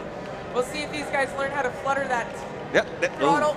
And there we go. Brent Hall Jr., they both made it across. So your winner, Brent Hall Jr., followed by Brody White in the 122. Ace Griggs, driven by Cannon Cushing, followed by, I'm going to say this whole name, Harper Kelly Moen. There you go. Black flags out. That was good. That was an interesting heat. So we're going to have to see how these numbers jumble up later on. This is all leading to a great race that we have right here in the Pacific Northwest down at Angle Lake at SeaTac. That will be September 10th and 11th. So make sure you mark your calendars. Seattle Outboard Association will be racing at Angle Lake September 10th and 11th. We will have upwards to 100 different entries. You'll see the J's Juniors will be out there, but we're also going to be running some of our bigger classes where we'll see speeds of 85 to 90 plus miles per hour. Remember what Kay just said, Seattle Outboard Association. So if you're looking to get involved in any kind of racing in outboards or even any kind of racing from inboard, you can start out at Seattle Outboard Association. There's plenty of people that'll talk to you and help you, and you can get involved. It's affordable, it's fun, and there's tons of races here in Washington State. We're one of those lucky states that with the inboards and the outboards, we have more races than any other sanctioning body or something in all of the United States. So you can race every weekend here if you want in Washington. It's a great place to be a racer. Hydroplane racing is very big here, like you said. We've got races almost every single weekend. We're here right now at Seattle for Seafair. Next weekend, we're going to Black Lake down in Olympia area. Then we'll be making our way up to Oak Harbor. Yeah. We are all over the place. But if you are visiting here in the lovely Puget Sound area, hydroplane racing is also nationwide. So if you're here visiting from out of state and you want to get involved or want to see more hydroplane racing like this right up close and personal, go to APBA.org. That stands for American Powerboat Association. Go to APBA.org, contact them through the website. Also, it lists all the different sizes of racing, all the way up to your H1 Unlimited. It gives all the specs, the speeds, the up-and-coming races that are coming around. Once again, that is APBA.org.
Coming down, we flagged him down and said, "Can you let him know no rain?"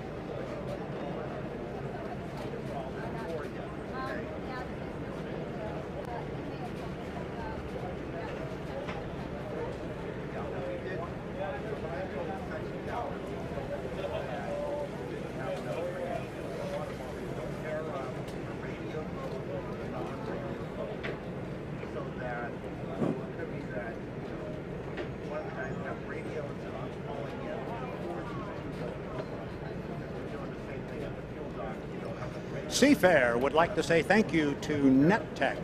A special thanks to NetTech, Seafair's official technology partner. NetTech.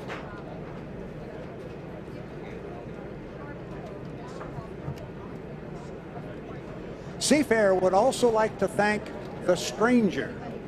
The Stranger defines, defends, and sometimes defies the culture and politics of Seattle. From smart, funny entertainment coverage to local election guides and original news reporting, The Stranger is never neutral. Find out more at stranger.com.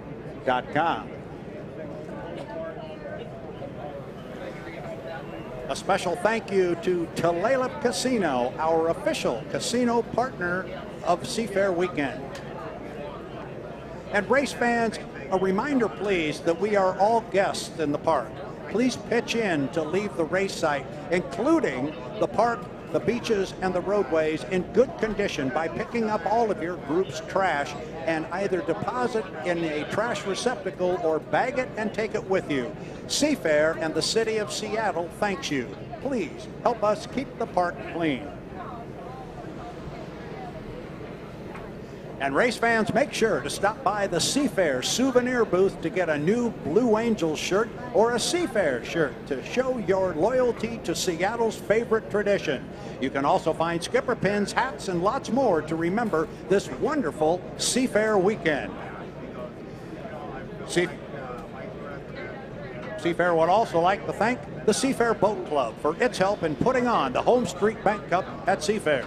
The Seafair Boat Club is a volunteer organization that helps plan and put on the water-oriented events of Seafair, including the Milk Carton Derby, the Seafair for the intellectually disabled holiday cruise, and the HomeStreet Bank Cup at Seafair Hydroplane races.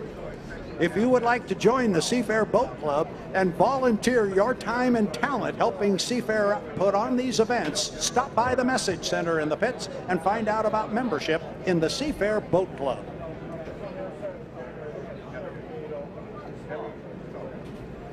Ladies and gentlemen, to put on an event like this is an incredible undertaking, and at the key to the success of an event like this is the volunteers. Seafair thanks every one of its hundreds of volunteers for their help in putting on the HomeStreet Bank Cup at Seafair and the Boeing Seafair Air Show. Without the tireless efforts and countless hours put in throughout the year by our volunteers, none of these exciting events could possibly happen.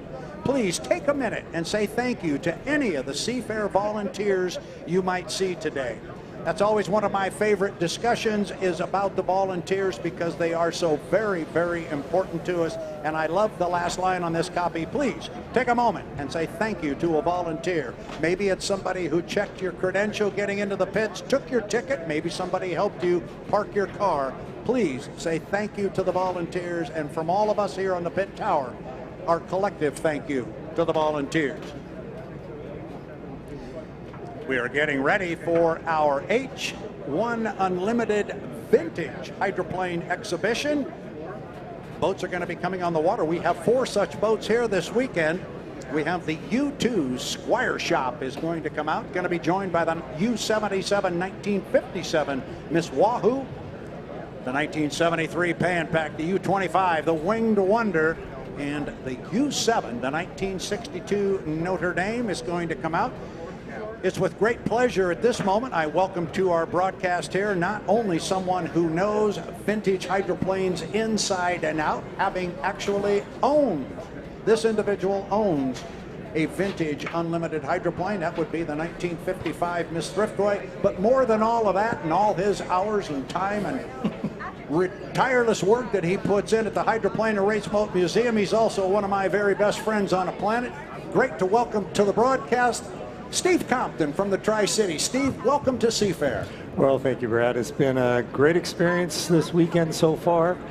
We are so looking forward to seeing the vintage Unlimiteds out there. They're the ones that gave the name Thunderboats to Thunderboats. And we've got 2 Rolls-Royce engines, one in the Squire Shop, one in the Pan Pac, 2 Allison engines, one in the Wahoo, and one in the Notre Dame. And these are all boats that are down at the Hydroplane and Raceboat Museum in Kent. You are more than welcome to make a visit down there. They're just off of 196th. Look up the address, and it's a great place to spend an afternoon. If you love hydroplanes, you'll love the museum, that's for darn sure. And even if you don't know hydroplane racing, we keep talking to those fans, Steve, that are here that have maybe never been here before. And maybe this is their first time coming down to see what all of this madness is all about. What are we talking about? Well, as Steve just alluded to, the hydroplanes for many, many years, and still on some level, are referred to as the Thunderboats. Well, these are the boats that put the thunder in the Thunderboats. We're going to have 4 boats come out here on the race course. We don't have to explain why they called them Thunderboats, because if you haven't heard these before, you're about to, and you'll very quickly understand why we call them Thunderboats. The newest boat coming out here is our 1979 Squire Shop. And for those of us, I say it all the time, but of a certain vintage, this really tugs at the heartstrings here, because when we were little kids, and I hear one of the boats coming away from the dock, and a good sight here, it is our 1962 Notre Dame, and they had some issues, some fuel flow issues with that boat yesterday. Couldn't get it up and running the way they wanted to, but they've got it up away from the dock now.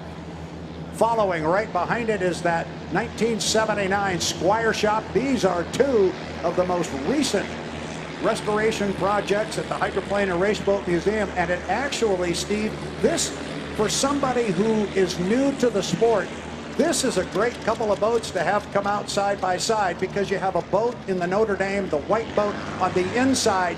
That boat's from 1962. The boat on the outside is from 1979, and you really see the progression of the hull design. You'll notice that white boat's got a big round shovel nose on it. The front end on that U2 Squire Shop is what we call a pickle fork. Yeah, indeed. And the other thing that you would notice with the Squire Shop, it had a unique design on its wing compared to the wings of the current race boats. It was an experiment designed by Dave Nolan. He's an engineer at Boeing, and came up with some things that he just didn't think was right, and wanted to get that wing a little more efficient. So he tried this, what's called anhedral wing, on the back of the Squire Shop. Slanted forward versus slanted back. It worked okay, but obviously over time it was determined that the straight wing on the back, slanted back a little bit more over the transom, was a little bit better efficiency. So the anhedral design on that wing wasn't exactly accepted, so that's why you don't see any of the boats, current boats, running that type of wing. But back in its day, Chip Hanauer drove that boat to his first victory, and she was pretty darn fast, Brad. Yeah, it certainly was. That victory took place in 1979 down in Ogden, Utah at the Golden Spike Regatta. And apparently Ogden, Utah was very friendly to that particular Squire Shop hull. They went back down there in 1980 and claimed another victory in Ogden, Utah. The boat got 3 victories in its career. And there's the pay impact. The 1973 finally roars to life and then settles right back down. They will work to get that boat up and running. That is Dr. Ken Muscatel behind the wheel, talking about the 3 victories of that Squire Shop. That last one was a doozy. 1981, the Columbia Cup in the Tri-Cities. I was there that day. It was a great day of racing, and there, Ken Muscatel gets the 1973 pay and pack up on a plane and running. Brad, I'm only seeing 3 rooster tails out there. Nope, you got 2 there it over is. the top. There it is. There it Yep. is. The 2 round nose boats are together, and the 2 pickle fork boats will run together. The 2 pickle fork boats have the outside skid fin, where the 2 round nose boats has a skid fin, but it's on the inside of the air trap. And when these boats go around a corner, the ones with the outside skid fin has a tendency to put a little bit deeper groove in the water. So it makes it a little tougher on the round nose boat. So they're going to stay about a half a lap apart during this exhibition run, I believe. So coming down the front straightaway, the other boat that we did not talk about was the 1957 Miss Wahoo. The boat is on the inside. It is the mahogany colored boat. with the chevrons on the tail, coming down on the inside lane. On the outside is the very, very familiar blue and white of the 1962 Notre Dame, and always that familiar shamrock on the tail. Indeed, indeed. Those two boats actually did not race against each other very often, as the Wahoo and the Notre Dame. The Wahoo was Miss Excite about the time that the Notre Dame was running, and so we're not exactly sure what's going on out there, because the two pickle forks should be together. Dr. Ken, he's former driver, so he likes to put his foot down. And he found himself catching up with our two round nose boats that are running very, very well up the backstretch.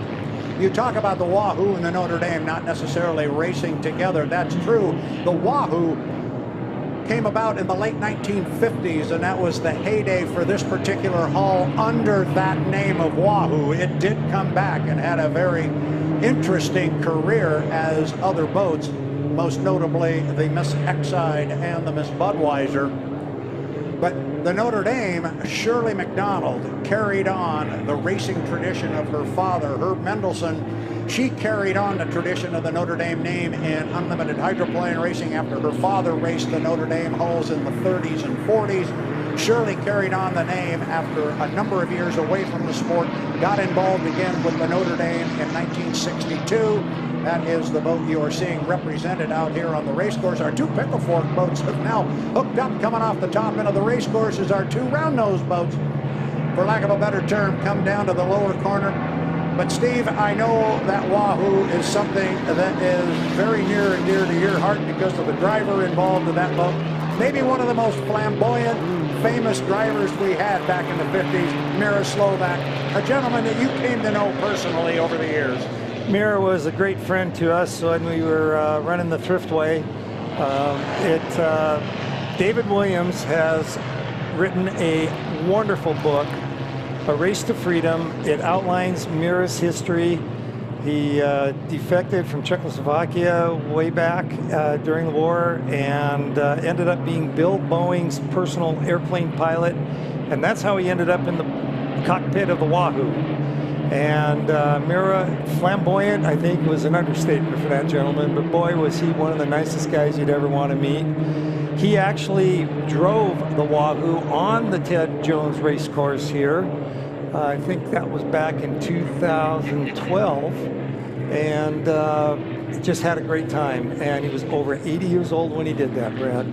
Yeah, I can't tell you what year that was, but that was a terrific moment to have Miroslava back out on Lake Washington and in the cockpit of the Wahoo.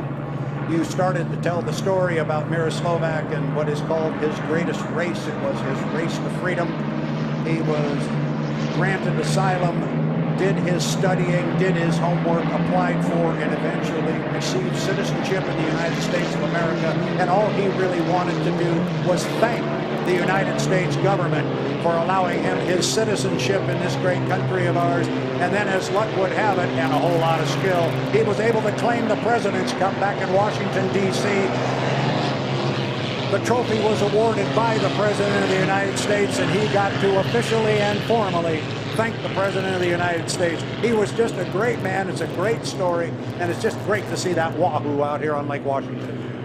Well, Brad, how about that sound that just came around the corner? All four boats are kind of getting together, and boy, when you get them all together, it really kind of puts that thunder back in, doesn't it? Yeah, it certainly does. Looking up the backstretch, you're going to go three wide up there with Wahoo on the inside, Notre Dame in the middle, and coming hard on the outside. You've got the Squire Shop. I'm ready to go. We got match racing coming up later on today. I'm ready, Steve. You certainly are, Mr. Luce. You certainly are. Well, all those boats put on a great show, and I'll tell you, a little bit of insight. They had to change the carburetor on the Squire Shop this morning. It wasn't running the way they wanted it to, and just like with the current race boats, these vintage boats require quite a bit of attention, and they put a brand new carburetor on the Squire this morning, and based on what I'm seeing, it's running pretty darn good. It appears to work well. Squire Shop's going to come across on the far outside. distance from those two round-nose boats that are still going to come hard down the front straightaway. It looks like the Squire Shop and the Pay and Pack will find their way back to the Stan Sayers Memorial Pit area. In fact, they are all going to. Everybody will slow down and make a hard right-hand turn. Yep. Try to make it back. Well, Brad, it's been great being up here with you. I am working with H1, and I've got a duty immediately after this, so I'm going to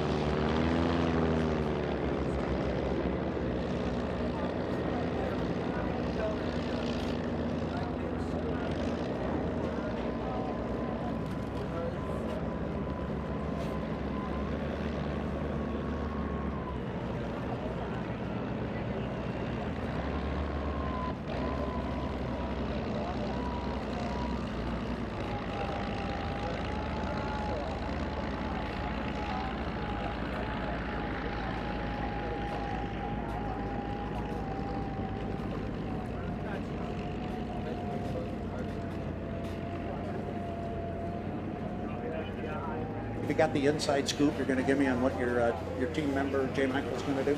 I just went down an 8. There you go. That's I'm telling you, Corey's got this figured out. yeah, let me tell you. He went over and he I got some ate. snacks, a couple of drinks. It was great. All right, so here's what's going to go on, and it sounds a little confusing until you say it a couple of times, but once we start to walk through it, I think it'll become very apparent to what we're doing. We are going to go match racing. We are going to run 2 boats at a time. They are going to start on a 5-minute clock. They are going to go 2 laps in this match race, and the boats will have assigned lanes. So with that as a backdrop, Corey, our first heat is going to feature the U11, the Old Cannery Furniture Warehouse, Jamie Nielsen, our 5th fastest qualifier, and he is going to go 2 laps against your teammate, J. Michael Kelly, in the U9, the Boitano Homes. Assigned lanes, Jamie gets to be on that inside lane, and it's a clock start. This is going to be a good one because they're not too far off on speed. So hopefully, I mean, for us, Michael can get the win. I'm going to be cheering for him, but I also want to see a great race between the 2 boats because that's what we're here for. And we do allow a little bit of partiality up here. Thank so, you. You bet. We somehow we'd be a little concerned if we didn't hear some of that coming out. It's okay to root for your buddy out there, but I also know, as you and I were speaking yesterday, you go back a long way with Jamie Nielsen. Oh, yeah. Yep. Him and his brother and Jim, their dad, bringing them to the races when they were 9 years old down there, all the SOA races. So I've been around Jamie since he was 9. And Jonathan's younger than him, his brother. So, yeah, he's been around. He's quite the driver. He's an excellent friend, and he's a husband and a father. So he's a great guy. Pretty darn good baseball player back in the day, too. He was okay. I mean, he got signed. What he got signed by? Who was it? The Kansas City Royals. Oh, yeah. See, I've heard of them. It's a little local team in Kansas City. Yeah, he's all right. He's all right. You see that chartreuse and royal blue of the Old Cannery Furniture Warehouse being set in the water just on the other side of the finger pier of the U9 Boitano Homes and J. Michael Kelly. I think we're going to see the cranes move. We'll watch this, but I think you're going to see the cranes move and put all of the boats in the water because the format and the idea behind these match races is let's get the boats on the water, let's get them out there, let's race them, let's bring it back. This is for you, the fan, and I said this a lot in Madison, Corey.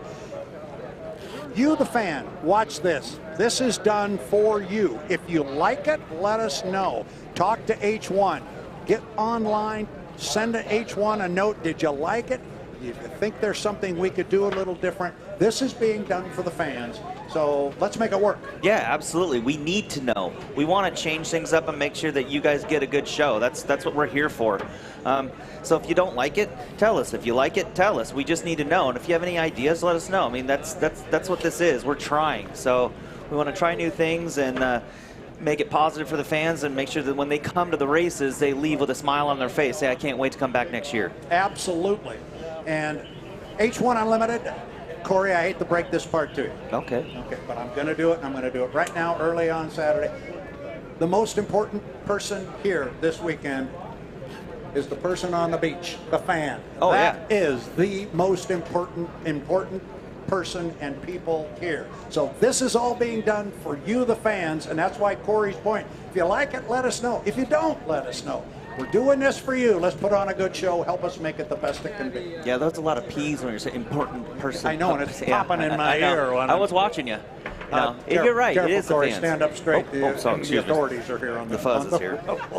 So, no, it is about the fans. You know, they're the ones who come here to expect a show, and we have to put it on. So, there's a lot that comes with that. There's a lot of volunteers. There's a lot of man hours put in to put these productions on, and you know, people don't see it. It's kind of the iceberg effect. They only see what they see. There's so much more that happens behind the scenes that you don't know about. But we do it because we love it, and we're going to keep doing it as long as people start showing up.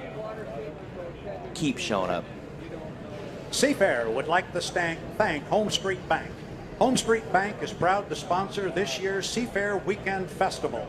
Rated one of America's best small banks by Newsweek, HomeStreet is a full-service bank dedicated to friendly service and giving back to their communities. They are a member of the FDIC. HomeStreet Bank, an equal housing lender.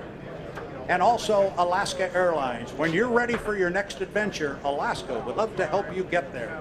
Book your travel to more than 100 destinations in and across the United States, Hawaii, Canada, and Mexico. Book your next travel at alaskaair.com. And Boeing. I like this part, Corey. Boeing has been a Seafair partner since this iconic festival and its signature hydroplane races began more than 70 years ago. Boeing has been on board since day one. Boeing is committed to reinvesting in the Puget Sound community through charitable giving, partnerships, and sponsorships like the one they have with Seafair. And Amazon. A shout out to our Seafair partners at Amazon. Your support over the last 2 years has been instrumental in keeping Seafair and this iconic event in our community and keeping it successful. And don't forget the driver's autograph session coming up at 12 o'clock today in Genesee Park, just outside the pit area and across the street.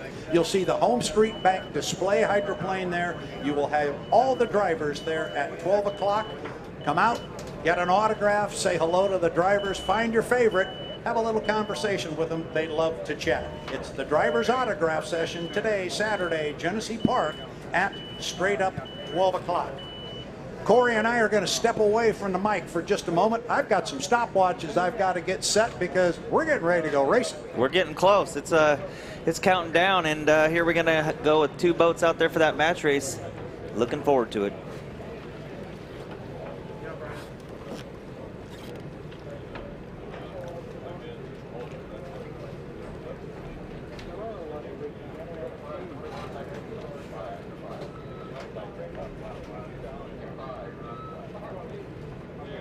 I'm here on the tower with Ricardo, and they're still trying to get their hands on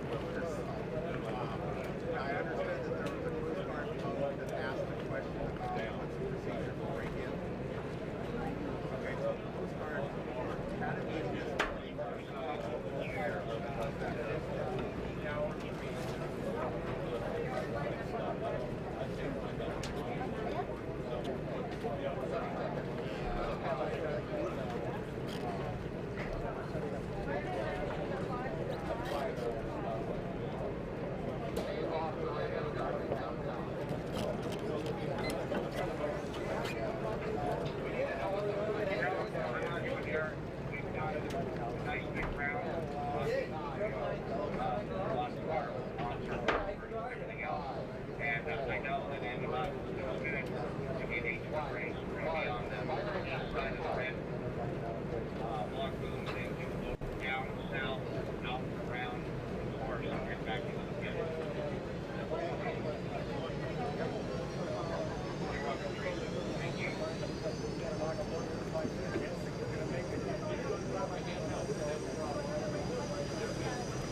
That was our countdown to the 5-minute mark. We are inside 5 minutes to the start of our first match race. Again, we're going to go 2 laps around this 2-mile race course. This is the first of 3 two-boat shootouts we're going to have. It's going to feature the U11 with Jamie Nielsen, the Old Cannery Furniture Warehouse. He's going to be joined on the race course by the U9, the Boitano Homes and J. Michael Kelly.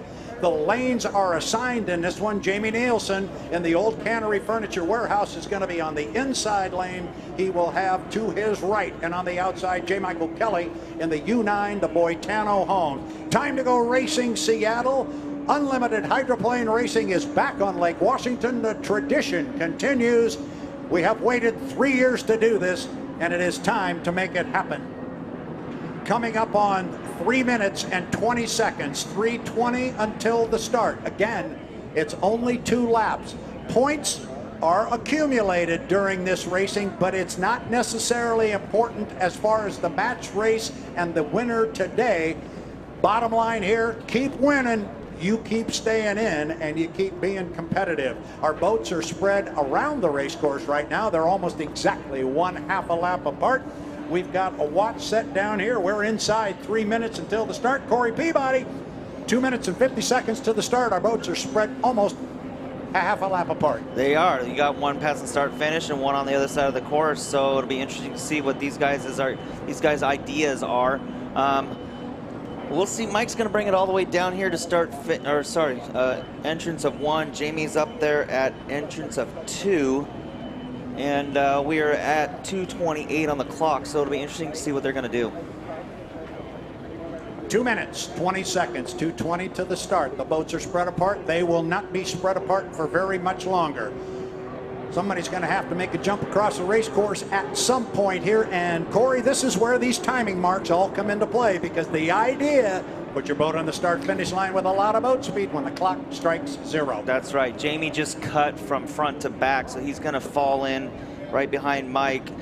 Mike's up there at the top end of the course, about to enter turn 2. Jamie's on the backstretch coming up from behind, so they're going to meet up here in the next probably 30 seconds and get ready to go to that start-finish line at full song. And again, with this assigned lanes, there's a lot of mystery that's not involved here. It's just a matter of being on time, because your lane is already established. Coming up on 1:30 to the start. You see Mike slotting himself in the outside lane. Jamie's going to come up on the inside. I expect both these guys to come all the way down to the bottom end of the race course, and then we're going to go racing. It's time. We're back racing in Seattle. Today's the day. No kidding. The tradition continues. Unlimited Hydroplane Racing began here in 1951, and we are going to start the tradition again today. Jamie on the inside, just to his right, and behind him just a little bit. We're coming up on 2 seconds. 1 mark. 1 minute. 1 minute to the start of our first heat of match racing here on Saturday at the HomeStreet Bank Cup at Seafair. Up the backstretch, Jamie Nielsen driving the 11, the Old Cannery Furniture Warehouse. Your teammate, J. Michael Kelly, behind him, and to his right, he will stay on the outside. He will be on the outside in that Boitano Homes boat, but he's going to come with a full head of steam at that start finish, I guarantee you. Top end of the race course. Again, the idea, put your boat on the line, full song, with a lot of clean water, and right when the clock strikes 0. Top end of the race course, coming up on 20 seconds until our start. This is where the timing marks are really critical. How long does it take you to get from the exit pin to the start finish line? Nielsen is at that exit pin right now. Kelly's coming on the outside. We are inside 10 seconds until our start. We're inside 5. We are 4, 3, 2 seconds, 1 mark. And we are racing here in our first heat of match racing at the HomeStreet Bank Cup at Seafair. And it's Nielsen with a good start, Corey. He's down there with about a 2-boat length lead. He has rolling that boat down to that first turn. It's a good start. They got Mike on the outside. Jamie's out front right now. I can see Mike in the rooster tail, but Jamie is leading this race right now. And it's only a 2-lap shootout, and it is the Old Cannery Furniture Warehouse and Jamie Nielsen on the outside. But you could see J. Michael Kelly coming on the outside. I think we can see him a little bit on the angle now. When they get to the exit pin, they're going to be dead even, and there is Mike with him. Perfect racing here to begin our racing action on the Ted Jones race course. They're going to come down to put the first lap into the book, and it looks like Kelly may have gotten around Nielsen, but Nielsen, Corey, he's got that all-important inside lane. He's going to make up some ground on that inside lane for sure. J. Michael is flying that boat like you wouldn't believe. He's coming in, about to make his turn at the entrance with Jamie on the inside, but Jamie's not going away, and Jamie will not go away. So let's see what happens when he comes out of this turn. There's Jamie in the lead. There's Mike coming around the corner. So it's going to be a great next lap. Deck-to-deck racing here to open our show with the H1 Unlimiteds on the water in the match race. This is the final lap. Remember, these are 2-lap shootouts, so they're going to come down and pick up the checkered flag. Kelly now has opened up about 3 or 4 boat lengths at the top end of the race course, but to Corey Peabody's point, Jamie Nielsen is not going to go away. He's going to stay tight to the buoy row and charge to the start-finish line, but it looks like J. Michael Kelly will have enough to hold him off. Kelly driving the Boitano Homes is going to be our first victor in our match racing today. The old Cannery Furniture Warehouse, the U11, and Jamie Nielsen will come home in second place. Corey, that was awesome. That was a great first seat. I'm telling you, I bet you anything I can go down there and talk to Mike, and he's going to say he was stressed out beyond belief. Those 2 laps are hard. They're scary. You want the win, but you just want to get that win for your team, but there's not a lot of time to make up. So that was a great heat. Now, the match race format. We start talking about it a little bit. So, J. Michael Kelly moves on. He moves on to the next round. But Jamie Nielsen is not out of this yet. He gets one more chance in a last chance heat to make it into the final. This is what I like about this format. We get some racing on the water, gets the blood pumping a little bit. We've already got boats dumped in the water now for our upcoming heat, so the racing continues.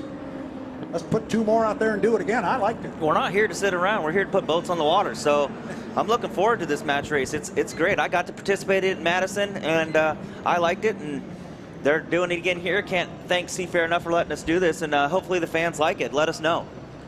And I think Scott and Shannon have got to feel pretty good. They've been, nobody, as you and I talked about it yesterday, nobody works any harder than them.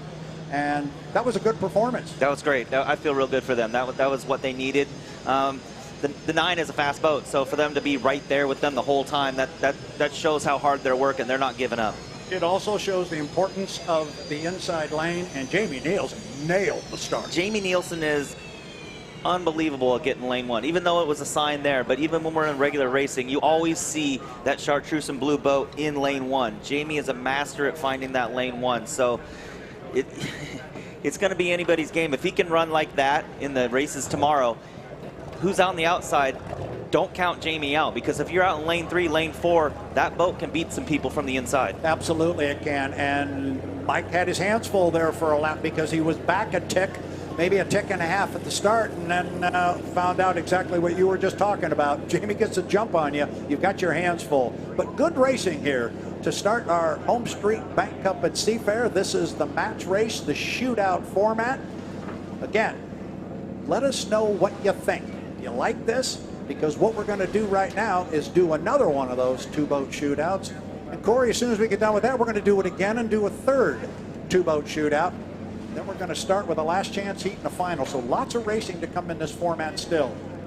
Coming up on 5 minutes to the 5-minute mark. Again, this is the whole idea. Let's keep the action on the water. We will step away. Corey and I will step away from the microphone. Make sure we get our watches set, and we will be ready to go with Heat 2 of the shootout. It's going to feature a couple of teammates out here. The U1, the Miss HomeStreet, our top qualifier, and Chuck Bernard in the U91, the Goodman Real Estate. Stand by. We're going to get a countdown, get some watches set. We'll be right back.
Attention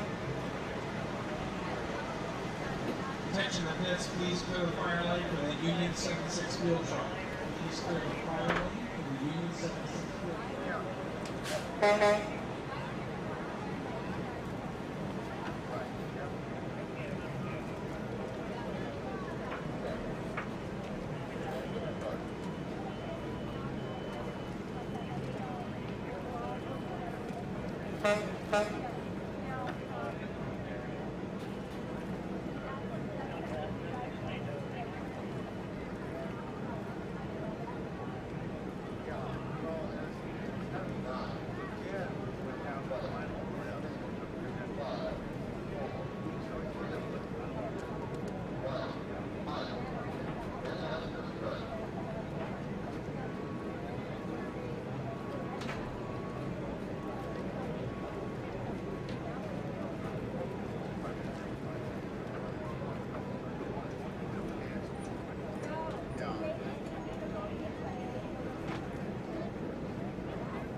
All right, race fans, we are inside 5 minutes to the 5-minute mark for our second match race here. In fact, we're coming up on 2 minutes to the 5 for match race number 2.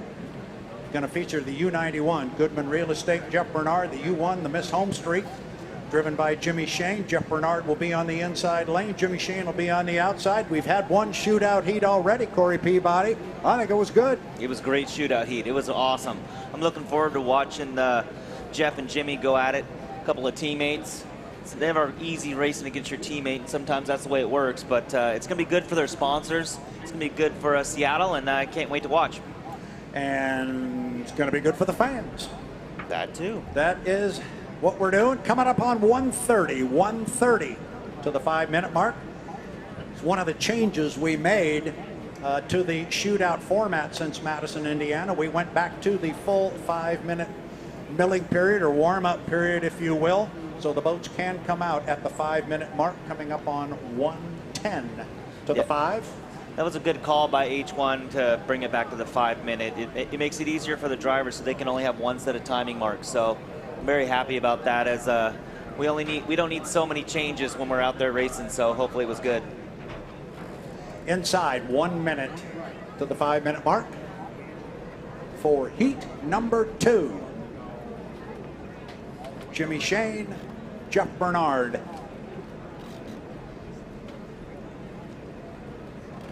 In about 20 seconds, Corey Peabody, what are the drivers doing right now? They're sitting in there. They're about to have the lids closed, so they're sitting in there.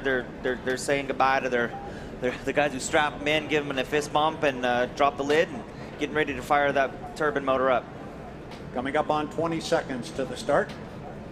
We always said that was the driver's quiet time. He's with a crew member. He's away from fans and family and all that, and can focus on what he's going to do. Coming up on 10 seconds to the 5-minute mark, and then we'll have boats out on the water. Right now they be turning on their igniters, their fuel pump, and all that good stuff, and they'll... Here we go.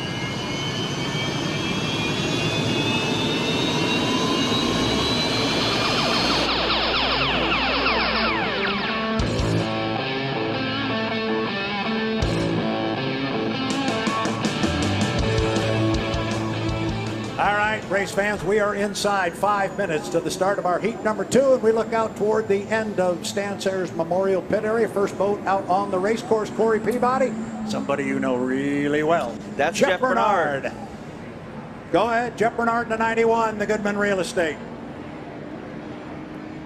Looking for his partner to come out, and I see him coming right now. Here comes Jimmy Shane.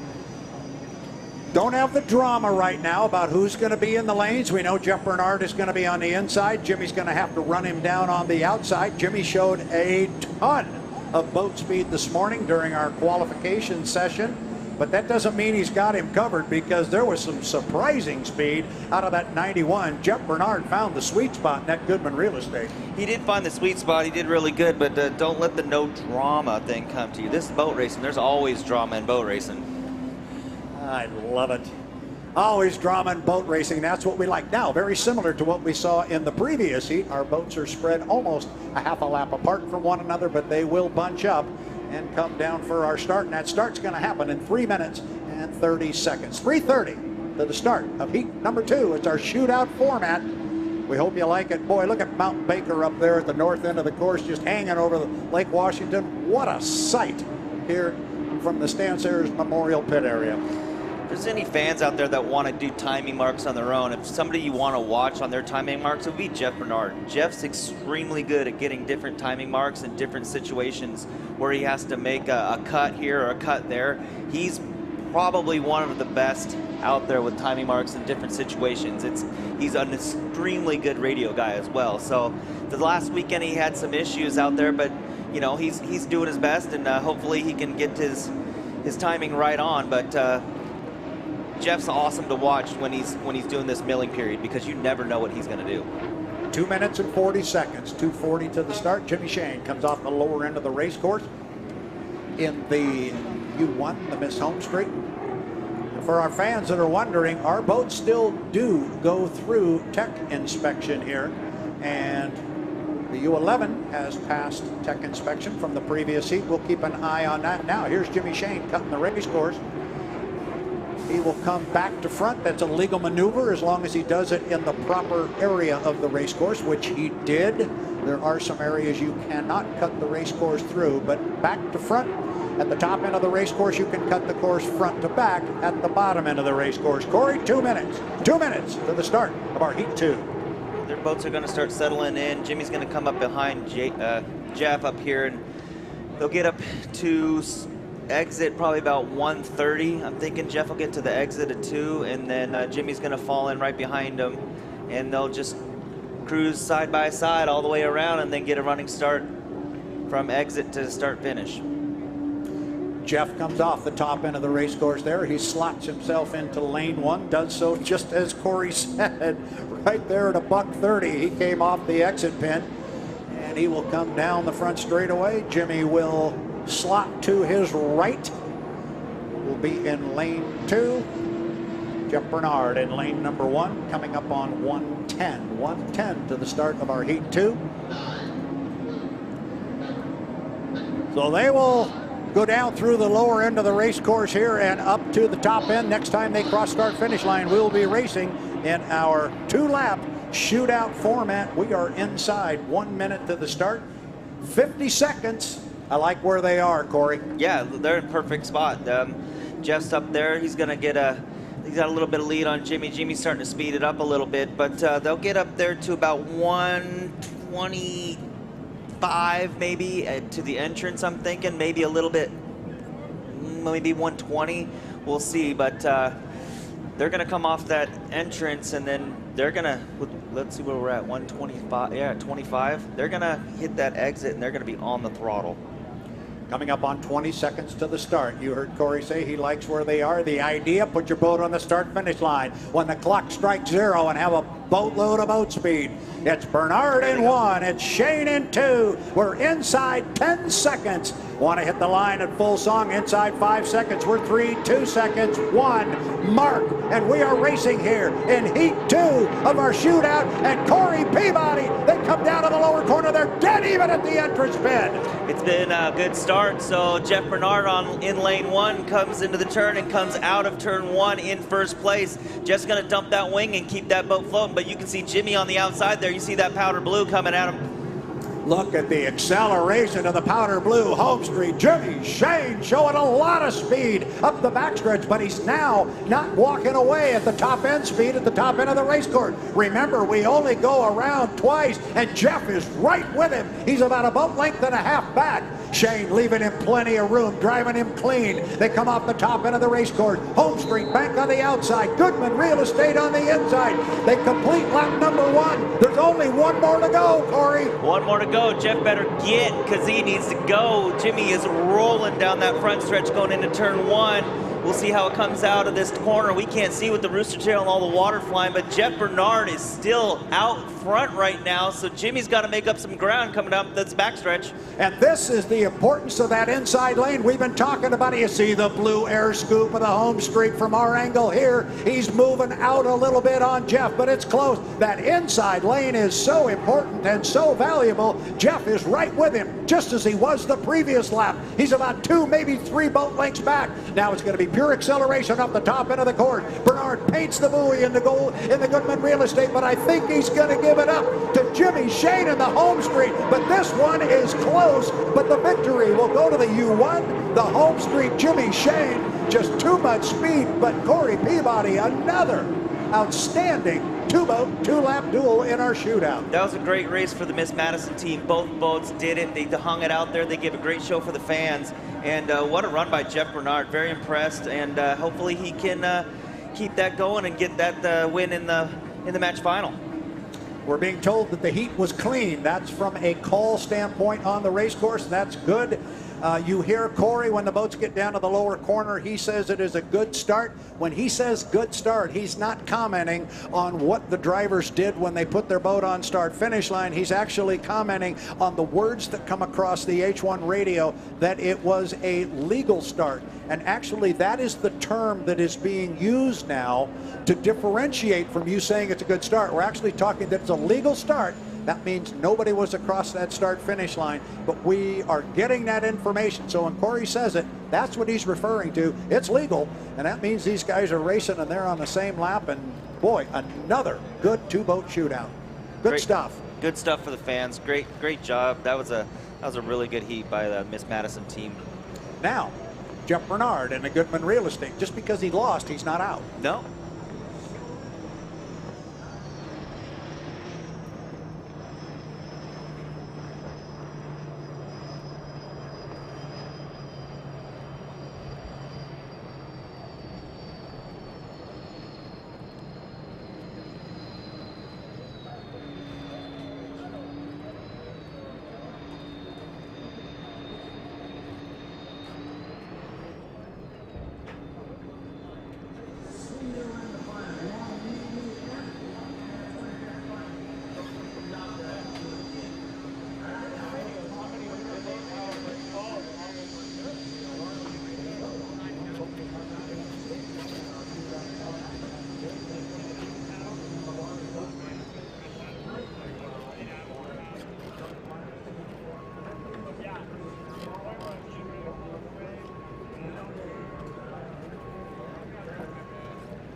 joined by J. Michael Kelly in the U9, the Boitano Homes.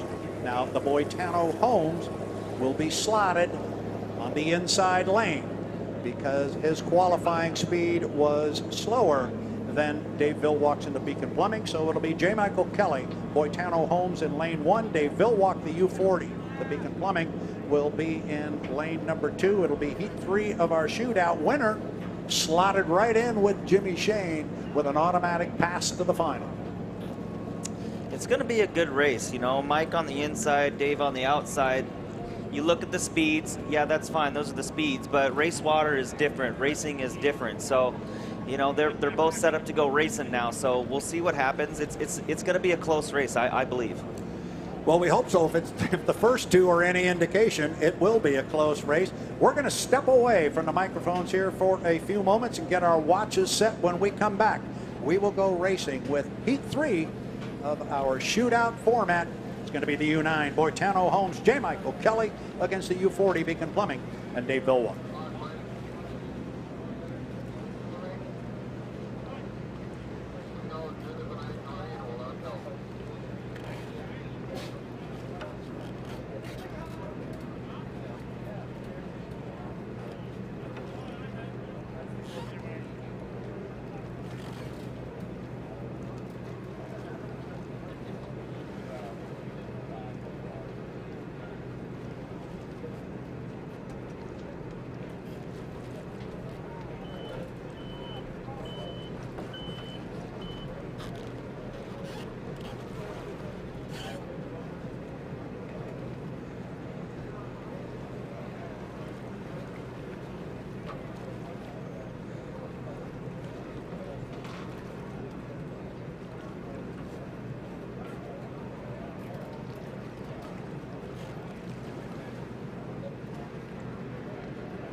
All right, race fans, we are getting ready to go for Heat 3 of our Seattle Seafair Showdown format.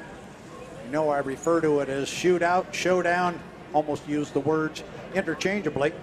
But our Heat 3 is going to feature the U9 Boitano Homes, J. Michael Kelly. They are in this heat by virtue of their victory in our first Shootout heat. So J. Michael Kelly will be on the inside in that one, and to his right and on the outside, Corey Peabody, going to be a carload of speed out there in that U40. Dave Villwalk in the Beacon Plumbing. That boat is extremely fast, but Mike having that inside lane, it's going to kind of equal it out. So it'll be an interesting heat. It's going to see who can get that win. And the winner wins a free pass into the final. So it's worth racing for. Winner goes to the final. Loser, not yet done. They'll go to the last chance heat where they'll have another opportunity to find their way into a 4-boat winner-take-all final. Yeah, neither of these guys want to get second place, and there's only 2 boats out there, so one of them has to do it. So it's neither of those guys like second. So it's going to be an interesting heat here. Should be a good one. U9 Boitano Homes, U40 Beacon Plumbing. Kelly, Villwalk.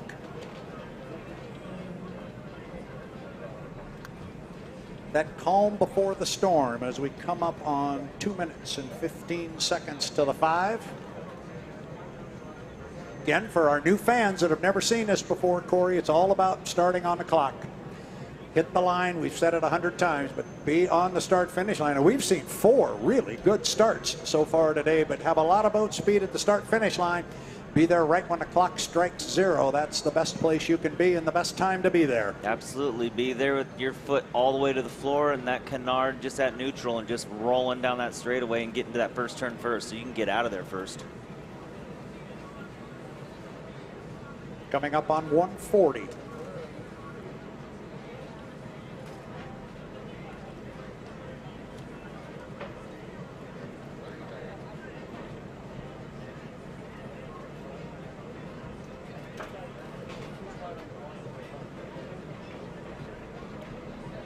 Water conditions ideal.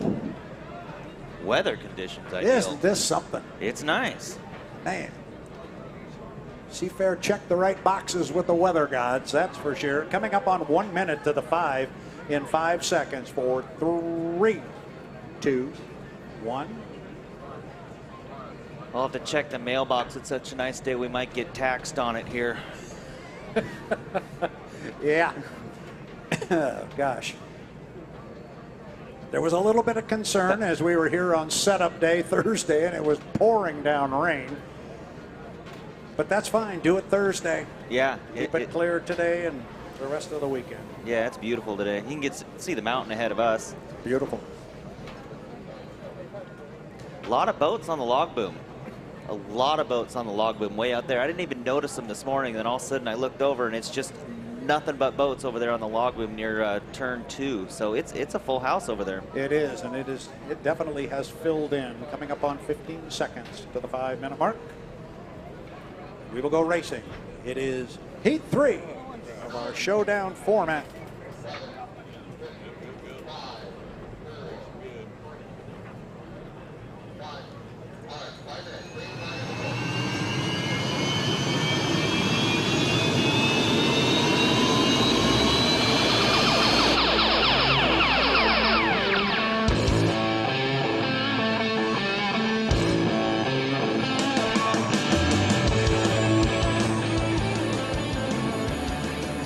Peabody, Heat 3 of our Showdown format. Got your teammate coming out this time. J. Michael Kelly driving the 9. Your number, Boitano Homes.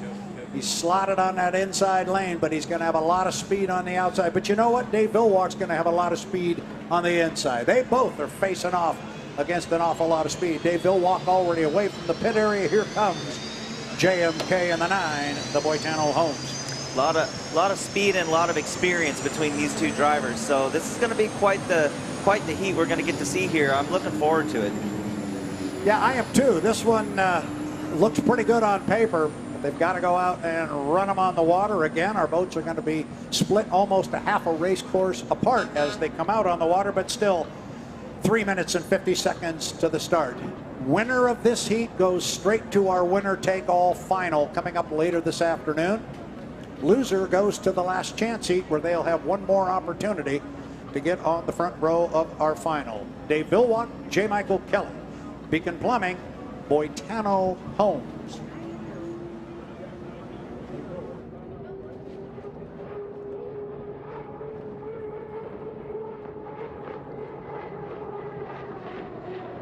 The backstretch, Dave pulls his foot as he gets down here to the lower end.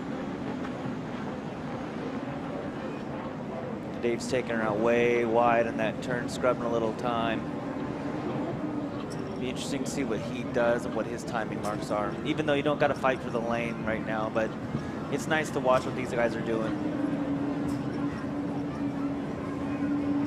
Mike's cruising around about probably 90 miles an hour right now, coming up past the start finish here in a second, and he's just going to stick to his marks, and he knows where he's going, so he'll just stick to his marks. Dave just cut the course. He's going to come around and jump on the outside of Mike. So we're getting ready to go racing here in 2 minutes and 35 seconds. Yep, Dave cut the race course. Again, that is a legal maneuver. When we start fighting for lanes, you might see a little bit more of that. But for now, the lanes are assigned. So as Corey was just explaining, it's all about just getting to a certain part and a certain spot on the race course at a certain time, and wherever they want to be at about 2 minutes and 10 seconds, they better be there right now. 2:10 to the start, heat 3. It's the Seattle Seafair Showdown format, heat 3. The way I see it, Mike is a little early, even though, you know, we don't have the 80-mile-an-hour rule in this one. He's a little early to me. So Dave's sitting in a good spot the way I look at it. I would be up at the entrance at 1:30. Mike's there at 1:45. Be 1:45 now. So to me, he's 15 seconds ahead, but I could be wrong. I've just been doing my timing marks up here, watching these guys, so I could be off, but we'll see. It looks like Dave's starting to pick it up a little bit, but we'll see what's going to happen. Now he exited. Oh, no, it's 1:30, so I would have been at 1:30 at the end exit. So he'll scruff off a little bit of speed there for a little bit of time, but our boats are going to hook up here and be together. Here comes Dave Villwock on the outside. J. Michael Kelly, Boitano Homes, U9, lane 1, lane 2, U40, Beacon Plumbing, Dave Villwock, coming up on 1:10 until our start.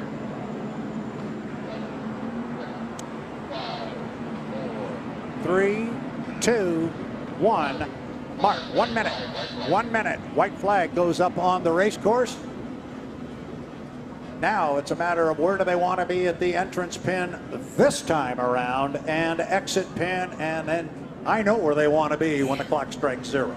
Yeah, the nice thing about the non-80-mile-an-hour rule right now is they can slow down as much as they want. It doesn't matter, but you know, if some of these things happen in the 80-mile-an-hour rule, you threw yourself out of the race before it started. But now they can slow down and they can get up here, and they'll start putting their foot into it here pretty soon, because they should have been at the if they were 80-mile-an-hour, they would have been at that entrance right there at 30 seconds, and they're there at 20. So you're actually going to get to see a pretty decent start, I believe, when they pop off this exit buoy. It is time to go. It's heat 3 of the Showdown format. Boitano Homes and J. Michael Kelly, Beacon Plumbing, and Dave Villwock inside 10 seconds to the start. We are 3 seconds, 2, 1. Mark, it looks like Dave Villwock's going to get the jump in the U40. Beacon Plumbing getting across the start-finish line first. Got a mighty nice-looking boat ride, but Kelly's right with him on the inside. Back about 3 boat lengths, Corey. It's a good start. It's a legal start, and Dave Villwock on the outside there showed J. Michael Kelly just what kind of speed he has. He's rolling up that backstretch with Mike on his inside, but man, Dave Villwock is just flying that boat. He is flying a boat. He's got about a 3 boat length lead at the 3/4 mark of the backstretch in front of all those boats in the logboom. But you see the importance of that inside lane. Look at Kelly, hang right with him. He's back about 2 boat lengths. That is all. Villwock driving him clean, leaving him plenty of room on the inside lane. Now they're going to put down with the first one in the book. They get the white flag. There's only 1 more to go. But Dave Villwock is really rolling, Corey.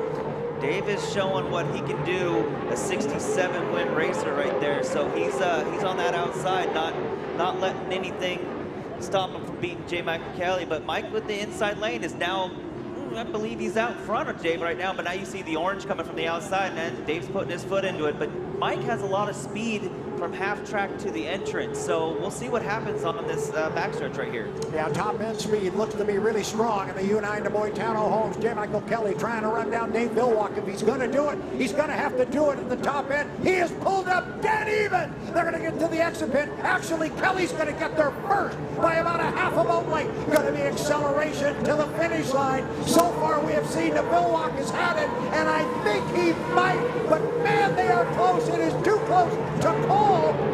I'm not sure if I have to bet, Corey. I think the Beacon Plumbing and Dave Billwalk was the victor, and he was. That was a heck of a race. Holy cow, sorry to jump on it. I'm excited about Jump that. away. Jump away. Wow. That was a great heat. That was well driven by both drivers. What a corner at the top end of the race course by JMK. You mentioned it going up the backstretch that he had great top end speed. He was able to carry that speed into the corner, pull up alongside, and he actually at one point I think had a slight lead over Dave, but it was that darned acceleration out of that 40 that got him to the finish line just ahead of Mike. That was good. That was a great heat. Way to go, guys. Yes. Again, Seattle Seafair. Let us know what you think of this format. Not just that heat, because it was a good one. Oh, we're getting 2 thumbs up down there now. So people like it. There you go. I think it's good stuff, and there is so much more to come, and it's only going to build from here. Next time, we're going to have more boats out there. We're going to go longer.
Seafair fans, of course, more race action here getting underway this afternoon. Thank you, Brad Luce and Kay Brown.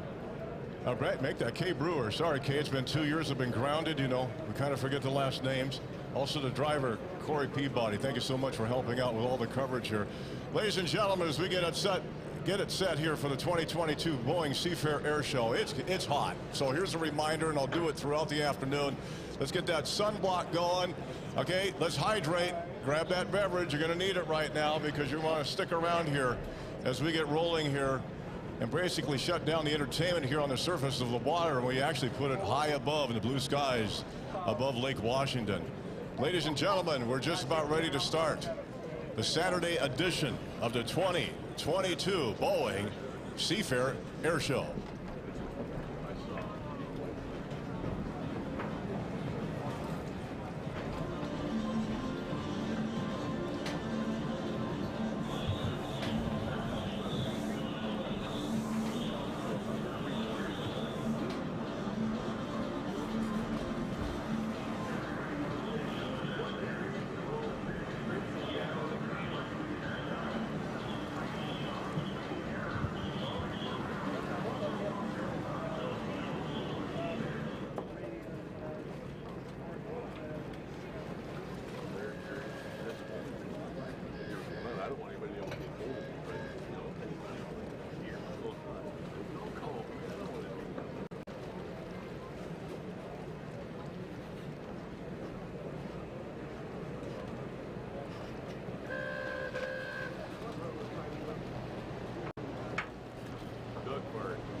and literally, I mean, this guy was an XF-15 pilot, and he made me so sick I couldn't stand it. I literally like had the time of my life.